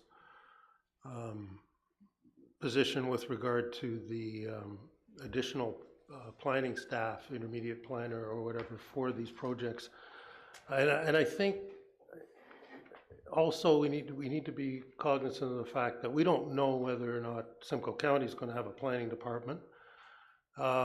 We are, battling both, not battling is the incorrect word. We're negotiating with partners, municipal partners to the north and south with regard to land use. And we face a number of challenges in the upcoming year, and the better equipped we can be to address those concerns against much more resourced municipalities to the north and south, the better we will be able to protect what we believe to be our heritage and our unique rural character. So, I just want to reinforce that and congratulate the planning department for having the foresight to keep those objectives in mind. So it's part of the strategic plan, and it's worth recognizing, and it might cost us a little more money in the end, but I think we'll get a better result for the residents. So thank you.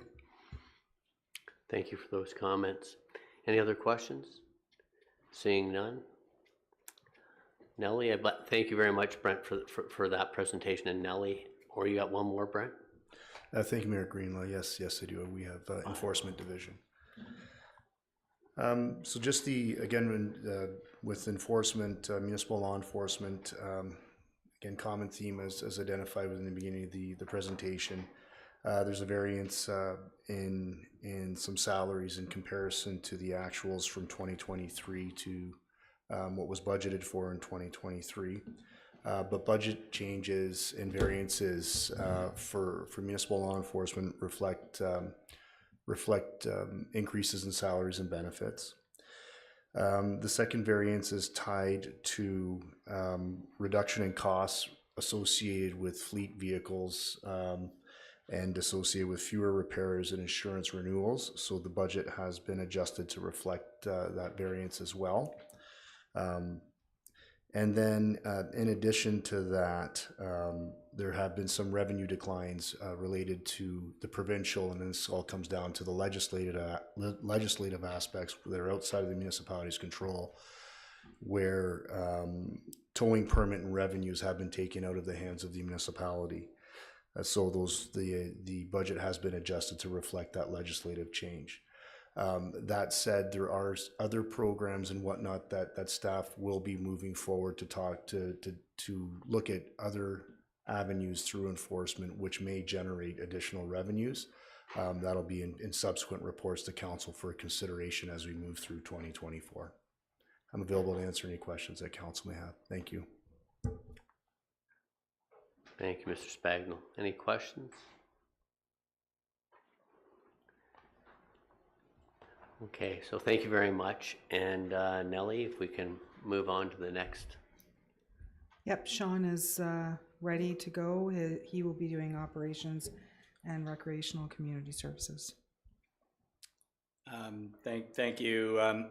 So looking at our operations division, we're no different than our colleagues around the table in terms of some of the challenges around human resources. And Ms. Obi spoke about unplanned leaves, and in 2023 saw a significant number of unplanned leaves, in particular with our department management team. And there are a number of things in our line items, and it really revolves around salaries to do the work and to manage and coordinate the work, materials to complete the work, vehicles and contracted services. Those are the main elements to all of the activities. And certainly when we have those gaps with our management team, there's gaps in coordinating the work that needs to happen with contracted services, materials, et cetera. So that's really, I think, kind of the bigger picture story with salaries and benefits. It's linkage to township vehicles and maintenance across the board. And certainly, echo, I think, a lot of the comments on the strategic focus on human resources. I think the other reality that I'd like to just highlight as well and raise up to the bigger picture is that all of our teams are small teams. And what happens is even, with frontline staff, when frontline staff, there's a leave there, then management staff work down and it takes them away from the core function of their jobs. So again, I think these are the trends that we're seeing across the organization, and it certainly impacts our ability to deliver what's core. We do have some adjustments in 2024 to just help deal with that buffer. We do rely heavily on seasonal staff for winter operations, and that's certainly a challenge to get them on board and then to keep them for the duration of the season. And again, if staff leave, then it's our supervisory staff that are training and coordinating and taking them away from the stuff that's core to their jobs. So I'm not going to get into the line by line aspects. I do think the variance explanations are clear. I will just draw out a couple of components. I mentioned previously the fleet review, and the assumption in the 2024 budget was that the shift towards insourcing of funding a mechanic and a mechanic's assistant was in the budget for 2024, and it was taken out of contracted services in township vehicles. That's still the direction we're moving in, although the fleet review isn't completed. So we've pulled that out. So you'll see in 2024 the reduction of those two salaries from the top line of salaries and benefits, and it's been put back into to township vehicles. When we come forward with the fleet review to council, we'll have an implementation plan, and it really is net at the end of the day because it's out of one line item and into another. But certainly lots of opportunities, I think, as we build the fleet division and looking at insourcing. And then lastly, winter control. No surprise to anyone that it's been an abnormally mild winter. That's resulted in less activity for us in response, less activity for our contract that we maintain. We do have a number of contract routes, so there's a fixed component of that for standby, and then there's a variable component for when they actually get called out. So they were called out less. That's a portion of that, and then the other input, as I mentioned previously, is materials. Less response, less material being put down. And you can see the adjustment for 2024.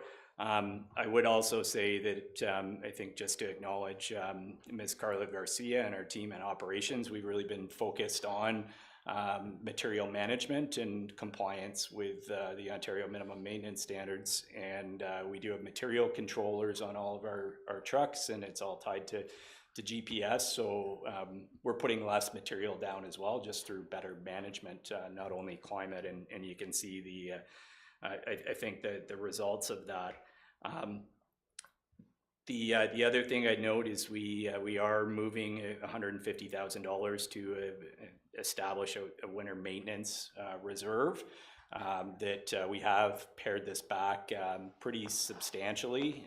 We have, I think, just the pattern of what we've been seeing in weather has required less response. But in saying that, we're also taking on more development and plowing more roads.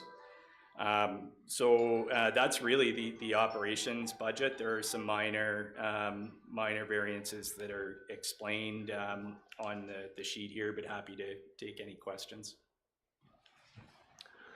Thank you very much, Mr. Binns. Any questions from members of council? Seeing, I do have a question over in the far corner, Miss Morrow. No, actually, it's not a question through you, Mr. Mayor. I just wanted to add that there is a reserve established for winter maintenance material. I just wanted to highlight the fact that this extra 150 will be put into that reserve. Currently, it sits at 171,000. Okay, perfect. Thank you very much. Seeing no other questions, we can move forward then, please. So next is recreation and community services. Again, a similar trend on salaries, which impacts productivity. So there's some minor adjustments in the various areas. I think really, again, the variance explanations I think do speak to the variances specifically. But again, the major shift here is the arena floor is now being utilized for ball hockey. It's utilized pretty heavily for ball hockey as soon as the ice comes out. That requires an adjustment to the service level to be able to staff that, which is largely offset through the rental revenue. So you can see that in the adjustments for the salary and benefit line item, and you'll also see the increased cost, the increase in revenue associated with the facility utilization. And we are recommending conversion into a full-time position, and there's some strategic elements to that as well. Again, as I mentioned previously, just the issues of trying to attract and maintain contract staff. We are, with those additional revenues, collapsing one position, adding a new contract, but making a full-time an FTE position to help build the division. And obviously there's a new community center that'll be coming online in 2025 as well, which will require a service level adjustment. So that's really the story as it relates to recreation and community services. Sorry, Sean. Sorry, Sean. I might just skip over to facilities.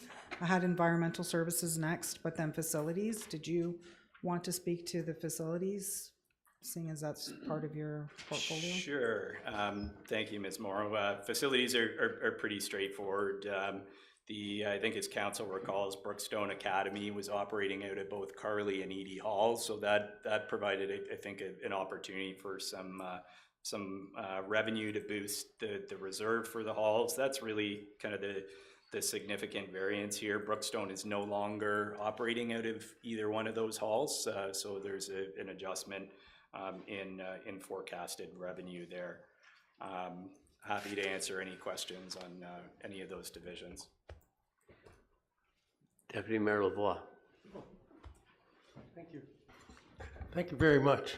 Was the increase in user fees an anticipation of a greater amount of use or an increase in the individual fee per use? Sorry, can you say that again, Deputy? Okay, so looking at the user fee line, the 2023 budget is 448 and the 2024 amended budget is 538. Is that as a result of the anticipation of more use, more events, in other words, or is that in anticipation of an increase in fees per use? Both. Okay. All right. So council did approve recently the update to the fees and charges. So we do adjust the fees annually. Utilization for ice rentals, for example, that's the largest component of this line item. It's variable, so we look at kind of usage patterns. So we're assuming consistent usage, but there is net new, which is associated with the ball hockey. Thank you very much. Any other questions? Seeing none. Please continue. So in environmental services, Sean covered it. Our operations are very similar, so I won't get into the labor and maintenance activity component. Sean described that very well in the relationship between those activities. The variances are explained in detail. I just want to draw your attention to a couple positive notes.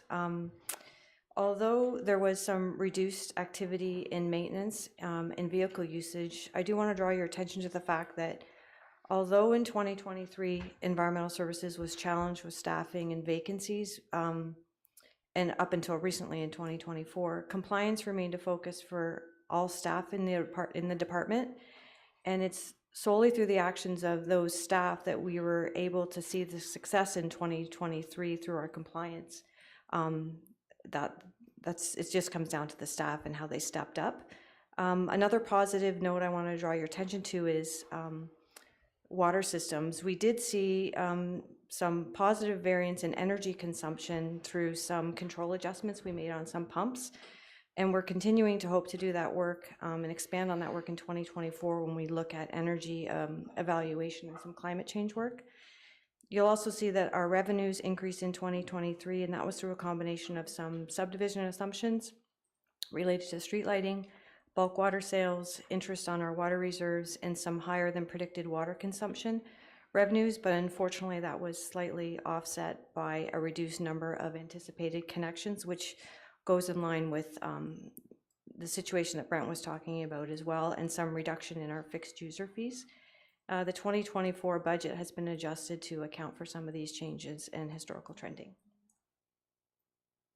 Okay, perfect. Thank you. Any questions?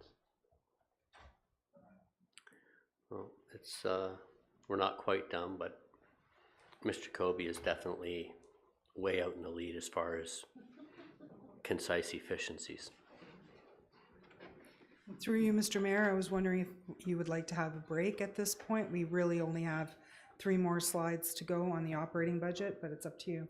Is everybody comfortable to move forward? Okay, let's continue on, please. Okay, so the next slide is policing. This, I guess, mostly can be shared between Sean and I. I just wanted to highlight the POA revenues. We are seeing an upward trend in the revenues we're receiving in this area. We've seen declines over the past few years, basically because of the pandemic and the court systems being closed. We are seeing more increased revenues, and we've reflected that in the 24 amendment. And these are starting to be more like what we were seeing pre-pandemic. I'm not sure if Sean wanted to add anything regarding the Ontario Police contract. Thank you, Ms. Morrow. I think the only thing I would add is the billing model is complex. I think as council is aware, you did receive a presentation from Sergeant Rotar in the fall of last year. The cost drivers on this are what's happening at the provincial level in terms of the base level of service. And then what happens at the local level with respect to overtime that's incurred in providing core police functions and the calls for service. And there has been, in our report to council previously, we've identified some challenges with large-scale special events and some implications there. So there will be a report that's forthcoming in the next month and a half as we continue to work through that. Thank you very much, Sean. Questions or comments? Deputy Mayor Lavoie. Oh, yes, I have a comment. I'm very glad to see that it's the provincial offenses that are helping us define the end of the pandemic. Thank you. Okay, moving on to environmental initiatives. I'm not sure if Brent would like to comment on this, but this is one of the categories that I highlighted in my slides earlier today. Thank you, Nolly. Through you, Mayor Greenlawn, through to members of council.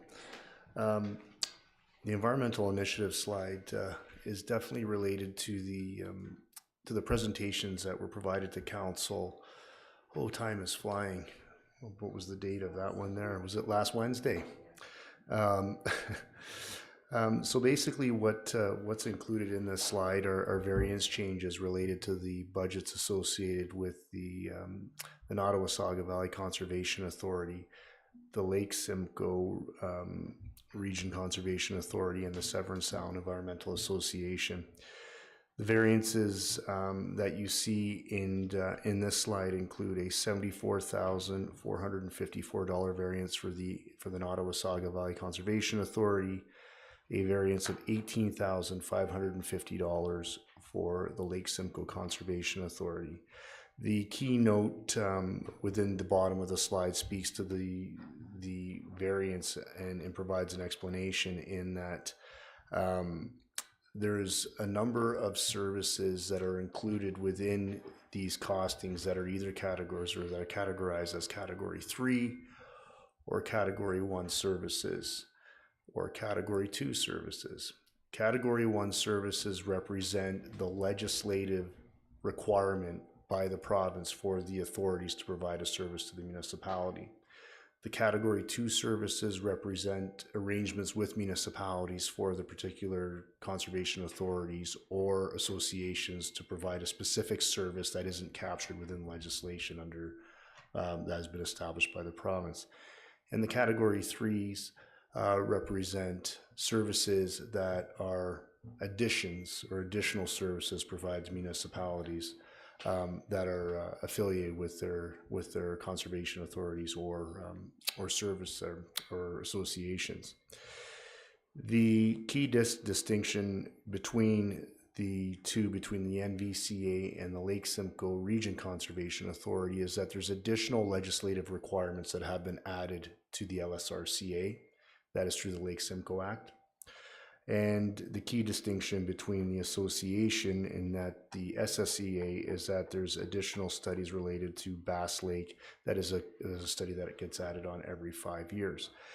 What the extent of the changes would, and I guess what I can say is that there's confusion, and I would summarize this as confusion amongst various staff members, and I can speak for staff, related to the extent of where those core services are picked up within the budget allocations and where they should actually be allocated or I guess, what the municipality should be paid for as it relates to what those actual services are.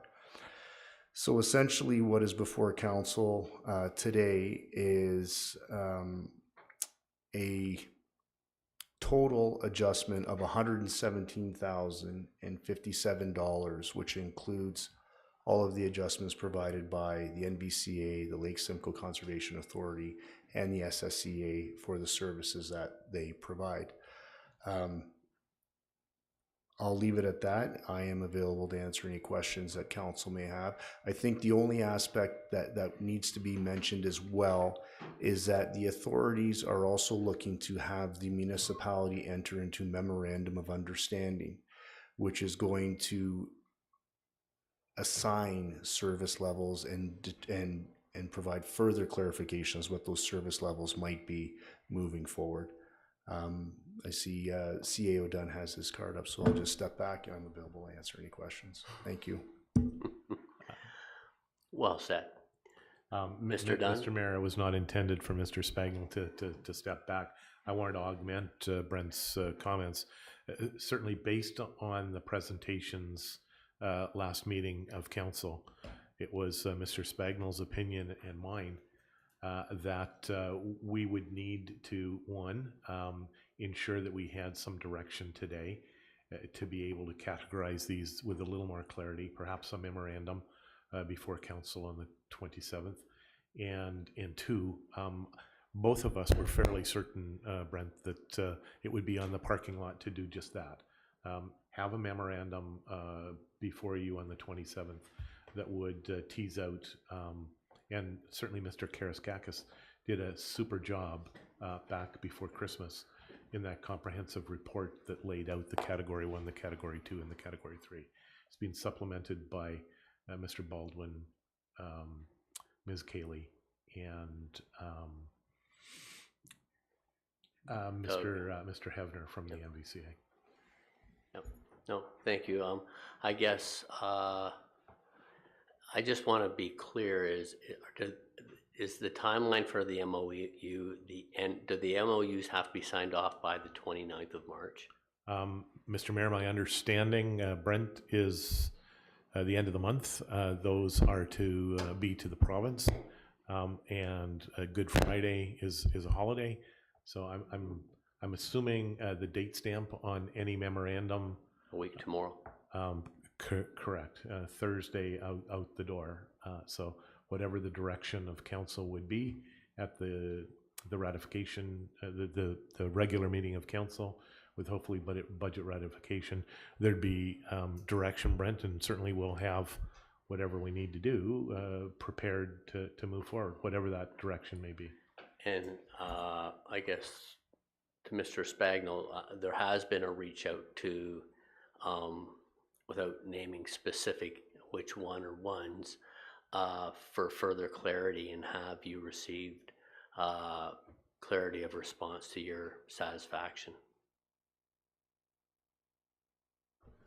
Mayor Greenlaw, I think as far as clarity goes with respect to various aspects of the memorandum of understanding, I would canvass council to, through this presentation, provide any questions and whatnot that council wants answered by the specific authorities. And then I think, just to build on CAO Dunn's comments, staff can provide a fulsome response to those questions to provide the clarity that council would require. So if there are specific questions that council does have, I would suggest that council provide them through this avenue so that staff can follow up and receive the answers to council's questions prior to finalizing those MOUs. Okay. Thank you. Thank you. Okay, so Councillor Schell? Thank you, Mayor Greenlaw, through you to either Mr. Spangle or Mr. Dunn. When I look at all this, it's a little bit confusing to me, probably because I'm the first time on council, but I see a lot of duplication here. And I don't understand why we're paying all these groups to do the same thing. Can somebody explain that to me? Well, I'll chime in and then break it, but they're all not doing the same thing. They all have multiple duties, and they provide different elements to their services. Plus, the other thing we have to take into consideration is it's the entire geographical area of the township, and Lake Simcoe only goes so far off of the lake, and Nottawasaga it covers another area. So then there leaves a third area. So we're in a very unique situation because we have 3 different conservation authorities, or EAs, that oversee our areas. So, and unfortunately, there's not a clear border that separates where things start and finish. So that is one reason why you may find it somewhat confusing. It's confusing for me, and I've been here for a term prior to this. So I know it's not clear, but that's why we're asking for from the CAs and EAs more definition as to actually what the services are, where they start and finish. So I hope that answers. And Mr. Spagnell, if you care, or CAO Dunn would care to add more, feel free, please. Thank you, Mayor Greenlaw. I think that's a good segue into the provision of services and the dollar amounts that are being described. And I recall from the meetings last week there was a question as to related a dollar amount and how those services were allocated through those various categories. And I do understand as well there was a question about previous arrangements through MOUs as well that was circulated through the discussion. So I think the questions as it relates to what the services, the cost associated with the category and the services is definitely a starting point. But I think to build on the discussion that occurred on last Wednesday, it would be even further clarification on previous MOUs and maybe what was considered as part of those MOUs and costing associated with services. Oh, thank you. Supplemental?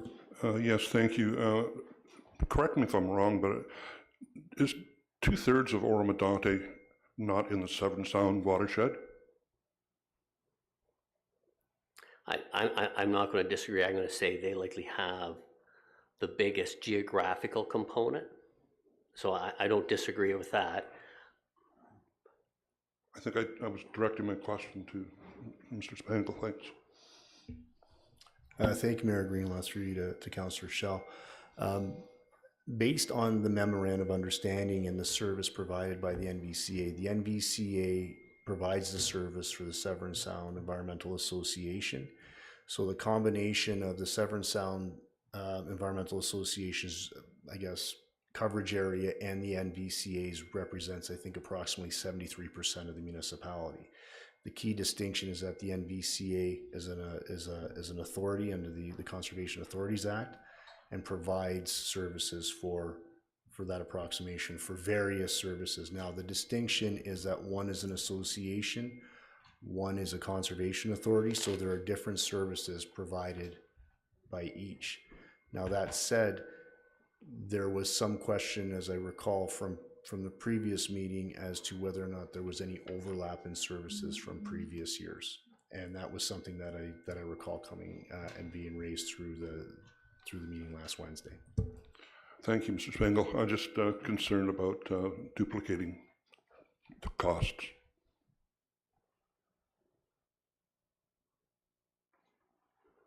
Any further questions? Deputy Mayor Lavoie.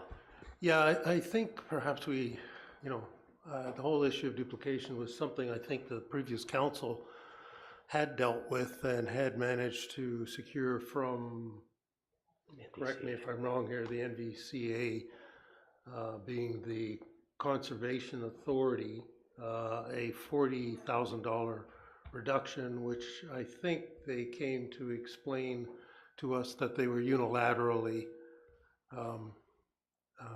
removing.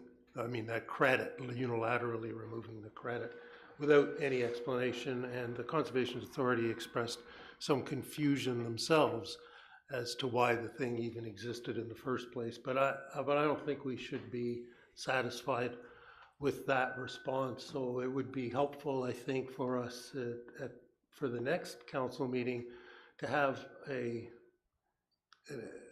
something set out in writing by the NVCA to characterize what it is they see as to why that overlap no longer exists, despite the fact that both parties are seeking more money from the township.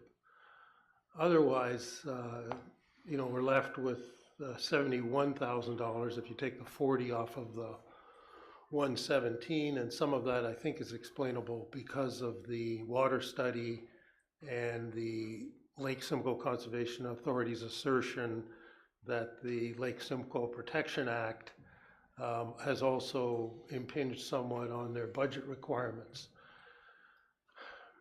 I'm not certain that we can do a lot about it. My general feeling is we're heading into an area of overall climate concern, and I would rather have more scientists on the job than fewer scientists personally, but you know, that's me. But I also want to know what we're getting from those scientists by way of being able to make appropriate environment and property protection decisions. So that, you know, that would be my philosophy on the matter, but I definitely think the $40,000 should come off the table, and any of the class 3 services that we decide to purchase, we should have some clarification on those as to what we will get and what benefit that would provide to our residents. So thank you, and thanks for putting it in the parking lot. Okay, CAO done. Mr. Mayor, if I could, please, just to follow up on the deputy's very important statement. And as you were speaking, Deputy Mayor, I reflected on a conversation with Mr. Spagnell about a month ago. And Brent, we were talking about Mayor Greenlaw and Council not having received background on the development of that memorandum agreement that broke out what the overlap between the provision of services of the MVCA and the association were. And I think that would be very helpful from a read perspective to understand some of the background. Certainly you heard Mr. Hevner that he didn't understand, he wasn't supportive of. That's been in place for almost a decade, and it was a culmination of direction from then council regarding a levy appeal, regarding service delivery support and potential overlap. So I think that would be very helpful to be able to have background so that you can provide perhaps some additional clarity next Wednesday. So between Mr. Spagnell and I, one, we'll find the documentation. Two, we'll ensure that you have that. And three, there will be a memorandum that will outline some options for consideration by council. Yeah. So I think, you know, is asked what council wants, and it's very clear. The articulation of, I find it very confusing and complex to understand the $40,000 credit is not an acceptable reason for removing something. Because if you don't understand it, you need to understand it first and then justify the removal. That would be my thought process. So I think, you know, and the clock is ticking because we have a week that, you know, as soon as possible, once again, we reach out to Mr. Hevner and ask and stress that the importance of clarity, or there will not be sign off on the incremental funds. So the other thing that I think needs to be very clearly articulated is, and a comparison that is on their onus to justify, is the category 3. So, you know, I look at Lake Simcoe's ask, I look at their ask, there's a significant difference.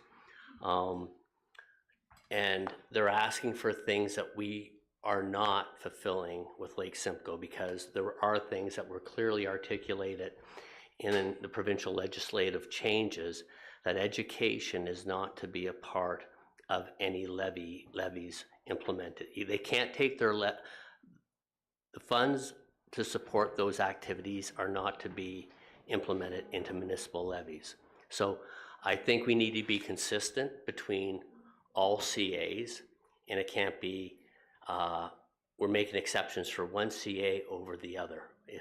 We need to be consistent, and so I think that clarity needs to be provided in a very timely manner so that members of council can review it prior to, well in advance of the meeting, and if there's any follow-up questions or clarity required then, it needs to be fully provided and wrapped in with a bow on it, or it's going to not get approved by this body, would be my assumption. And Councillor Shell? Yes, thank you, Mayor Greenloth, to you and to Mr. Dunn. I have an Ottawa-Saga Valley Committee meeting this Friday morning. If there's anything you'd like me to bring to that meeting, I would be happy to. Yeah, I think, and I don't want to speak out here, I'll let Mr. Dunn speak first, but I'm going to say you can communicate that, but I believe the communication will get there before you arrive at your meeting through Mr. Spagnell. Mr. Mayor, just in support of Councillor Shell, we will copy members of council with email correspondence that Mr. Spagnell and I will have subsequent to a phone call, hopefully with Mr. Hefner tomorrow. So there will be an opportunity to touch base with the CIO to articulate the follow-up direction from council and what we need to do to turn this around for next week. And being very mindful, both Brent and I have heard your articulation, Mr. Mayor. If the memorandum agreements are not executed coming out of the ratification meeting, there's always an opportunity to be able to work through that process in the rest of the year. But time is of the essence if there's going to be any direction from council regarding an execution. I think Brent, both you and I have heard clearly the direction of council. And I don't want to pick on one CA versus the other, but if there are any questions with the LSRCA, please forward them to Mr. Baldwin. And I know there is an LSRCA board meeting this Friday as well, and I will make sure that they respond in time. I just, in one little side piece, Councillor Shell, I just, you're the elected official that sits on our behalf on the NBCA board.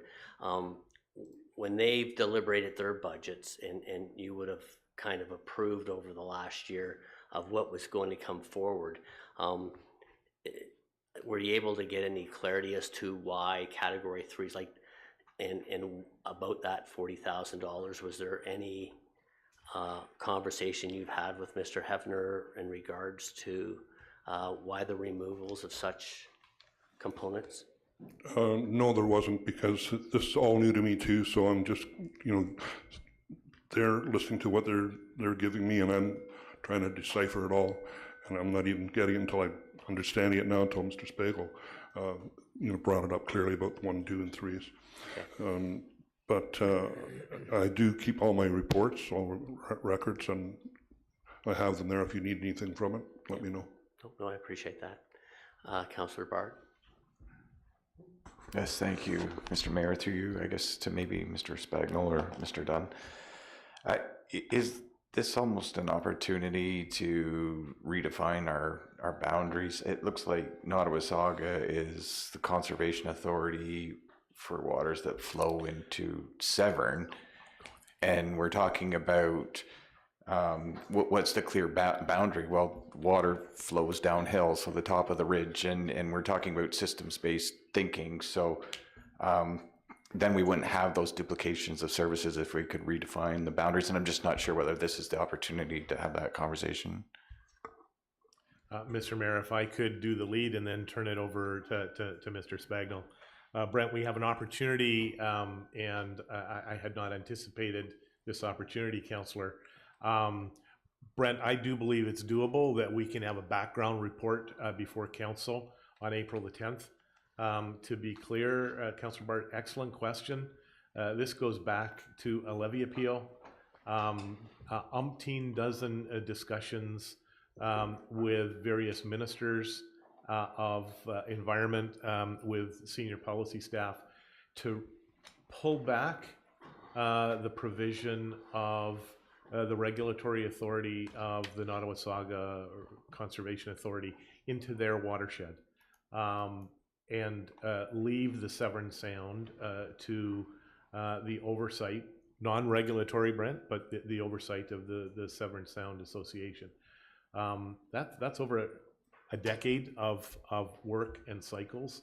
Mr. Mayor, you and this council have not provided direction on that. Brent, I don't want to create another 10-year project, but I do believe it's important that council understand where we came from, and what success we didn't get. But the one success that we did get, Councillor Bard, was an identification of overlap between the provision of service from the Nottawasaga Valley Conservation Authority in the Severn Sound that the Severn Sound Association was doing. And Brent, it was not the regulatory component, because at the end of the day, the SSEA doesn't have that authority. Brent, we've got enough reports that we can provide that background with a cover note to address Councillor Bard's query. At least I think we do. Thank you. Any further questions or comments at this time? Seeing none. Thank you, Brent. I'm glad to see you got lots of participation on that topic. Last but not least, through your mayor, is libraries. You'll see there's been a slight decline, not much to say. I'm not sure if Sean has any additional comments. No, I think the only comment I would make is I think we get really good value out of the relationships that we have with our neighboring municipalities, and you know, certainly when we benchmark against costs in other municipalities, we're well below the benchmark. So it is good value for the investment. Yes, no, I agree. You know, you look at the cost of building a community hall in conjunctions with the school, and you look at the great opportunity we have to tie into 3 different libraries that surround the municipality. So a great program that I think, you know, I find it hard to believe to find an alternative program that's not as beneficial to everybody. So is that, well, let me just, I don't want to cut anyone off. Is there any questions regarding the libraries? Seeing none. Nellie, I'm going to let you, do you want to wrap anything up, or do you just want me to thank everyone for the amazing job that you've done with in guiding the senior management team through the recalibration process? That would be fantastic, Mr. Mayor. Yes, no.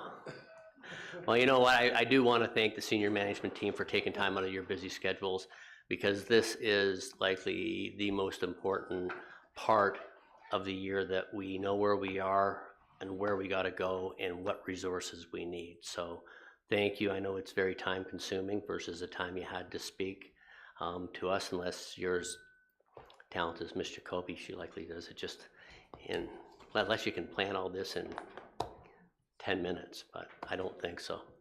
Anyway, so thank you once again for everything, and CAO done. Mr. Mayor, two things. On the flip chart are the items that we will be back before you with. Some are on a longer horizon to be back and get more robust framework to be able to get a longer term solution, specifically on the whole human resource recruitment, retention, attraction, and compensation issue. That was one. And the last item that Councillor Bard just raised, we'll commit to have that before you at the April 10th meeting. But I think we're in a position to be able to get those items before you. And Mr. Mayor, you saw the gentleman that represents the media here listening to the deliberations of council. You and I don't have the same playbook, sir, but the way you wrapped this up was Mr. Doyle asked a question of Ms. Morrow and I at the break before he left, and he said, so what was so important about today's meeting? And both Ms. Morrow and I said exactly the same thing, sir. This was the pivotal meeting for members of council to be able to verify, one, the policy direction that you sat this time last year for 23 and 24 was being followed. Two, self-correct during mid-cycle. And three, fulfilling your financial stewardship and oversight responsibilities to ensure the use of the dollars that we get from the ratepayers. So it's too bad Mr. Doyle wasn't here, because that's exactly what Ms. Morrow and I shared about a couple hours ago. Well, you know what? I think everyone's done an amazing job bringing this together, and I think we're in a good position. And I expect we'll have a lot of success this year. We know where we are, we know where we're going, or we know where we want to go, and we know we've got the resources to get us there. So, any members of council want to add anything at this time? The deputy mayor's batteries, he's potentially getting, would never get low. So anyways, thank everybody well, we'll move on. I actually need to have a motion to receive the presentations, Madam Clerk. Moved by Lavoie, seconded by Bard. Be it resolved that the information presented by Robin Dunn, CAO, and senior management team re 2024 budget recalibration be received, and that the 2024 budget recalibration be brought forward to the March 27th, 2024 council meeting for adoption. All in favor? Opposed? That is received and passed. And may we have a confirmation bylaw?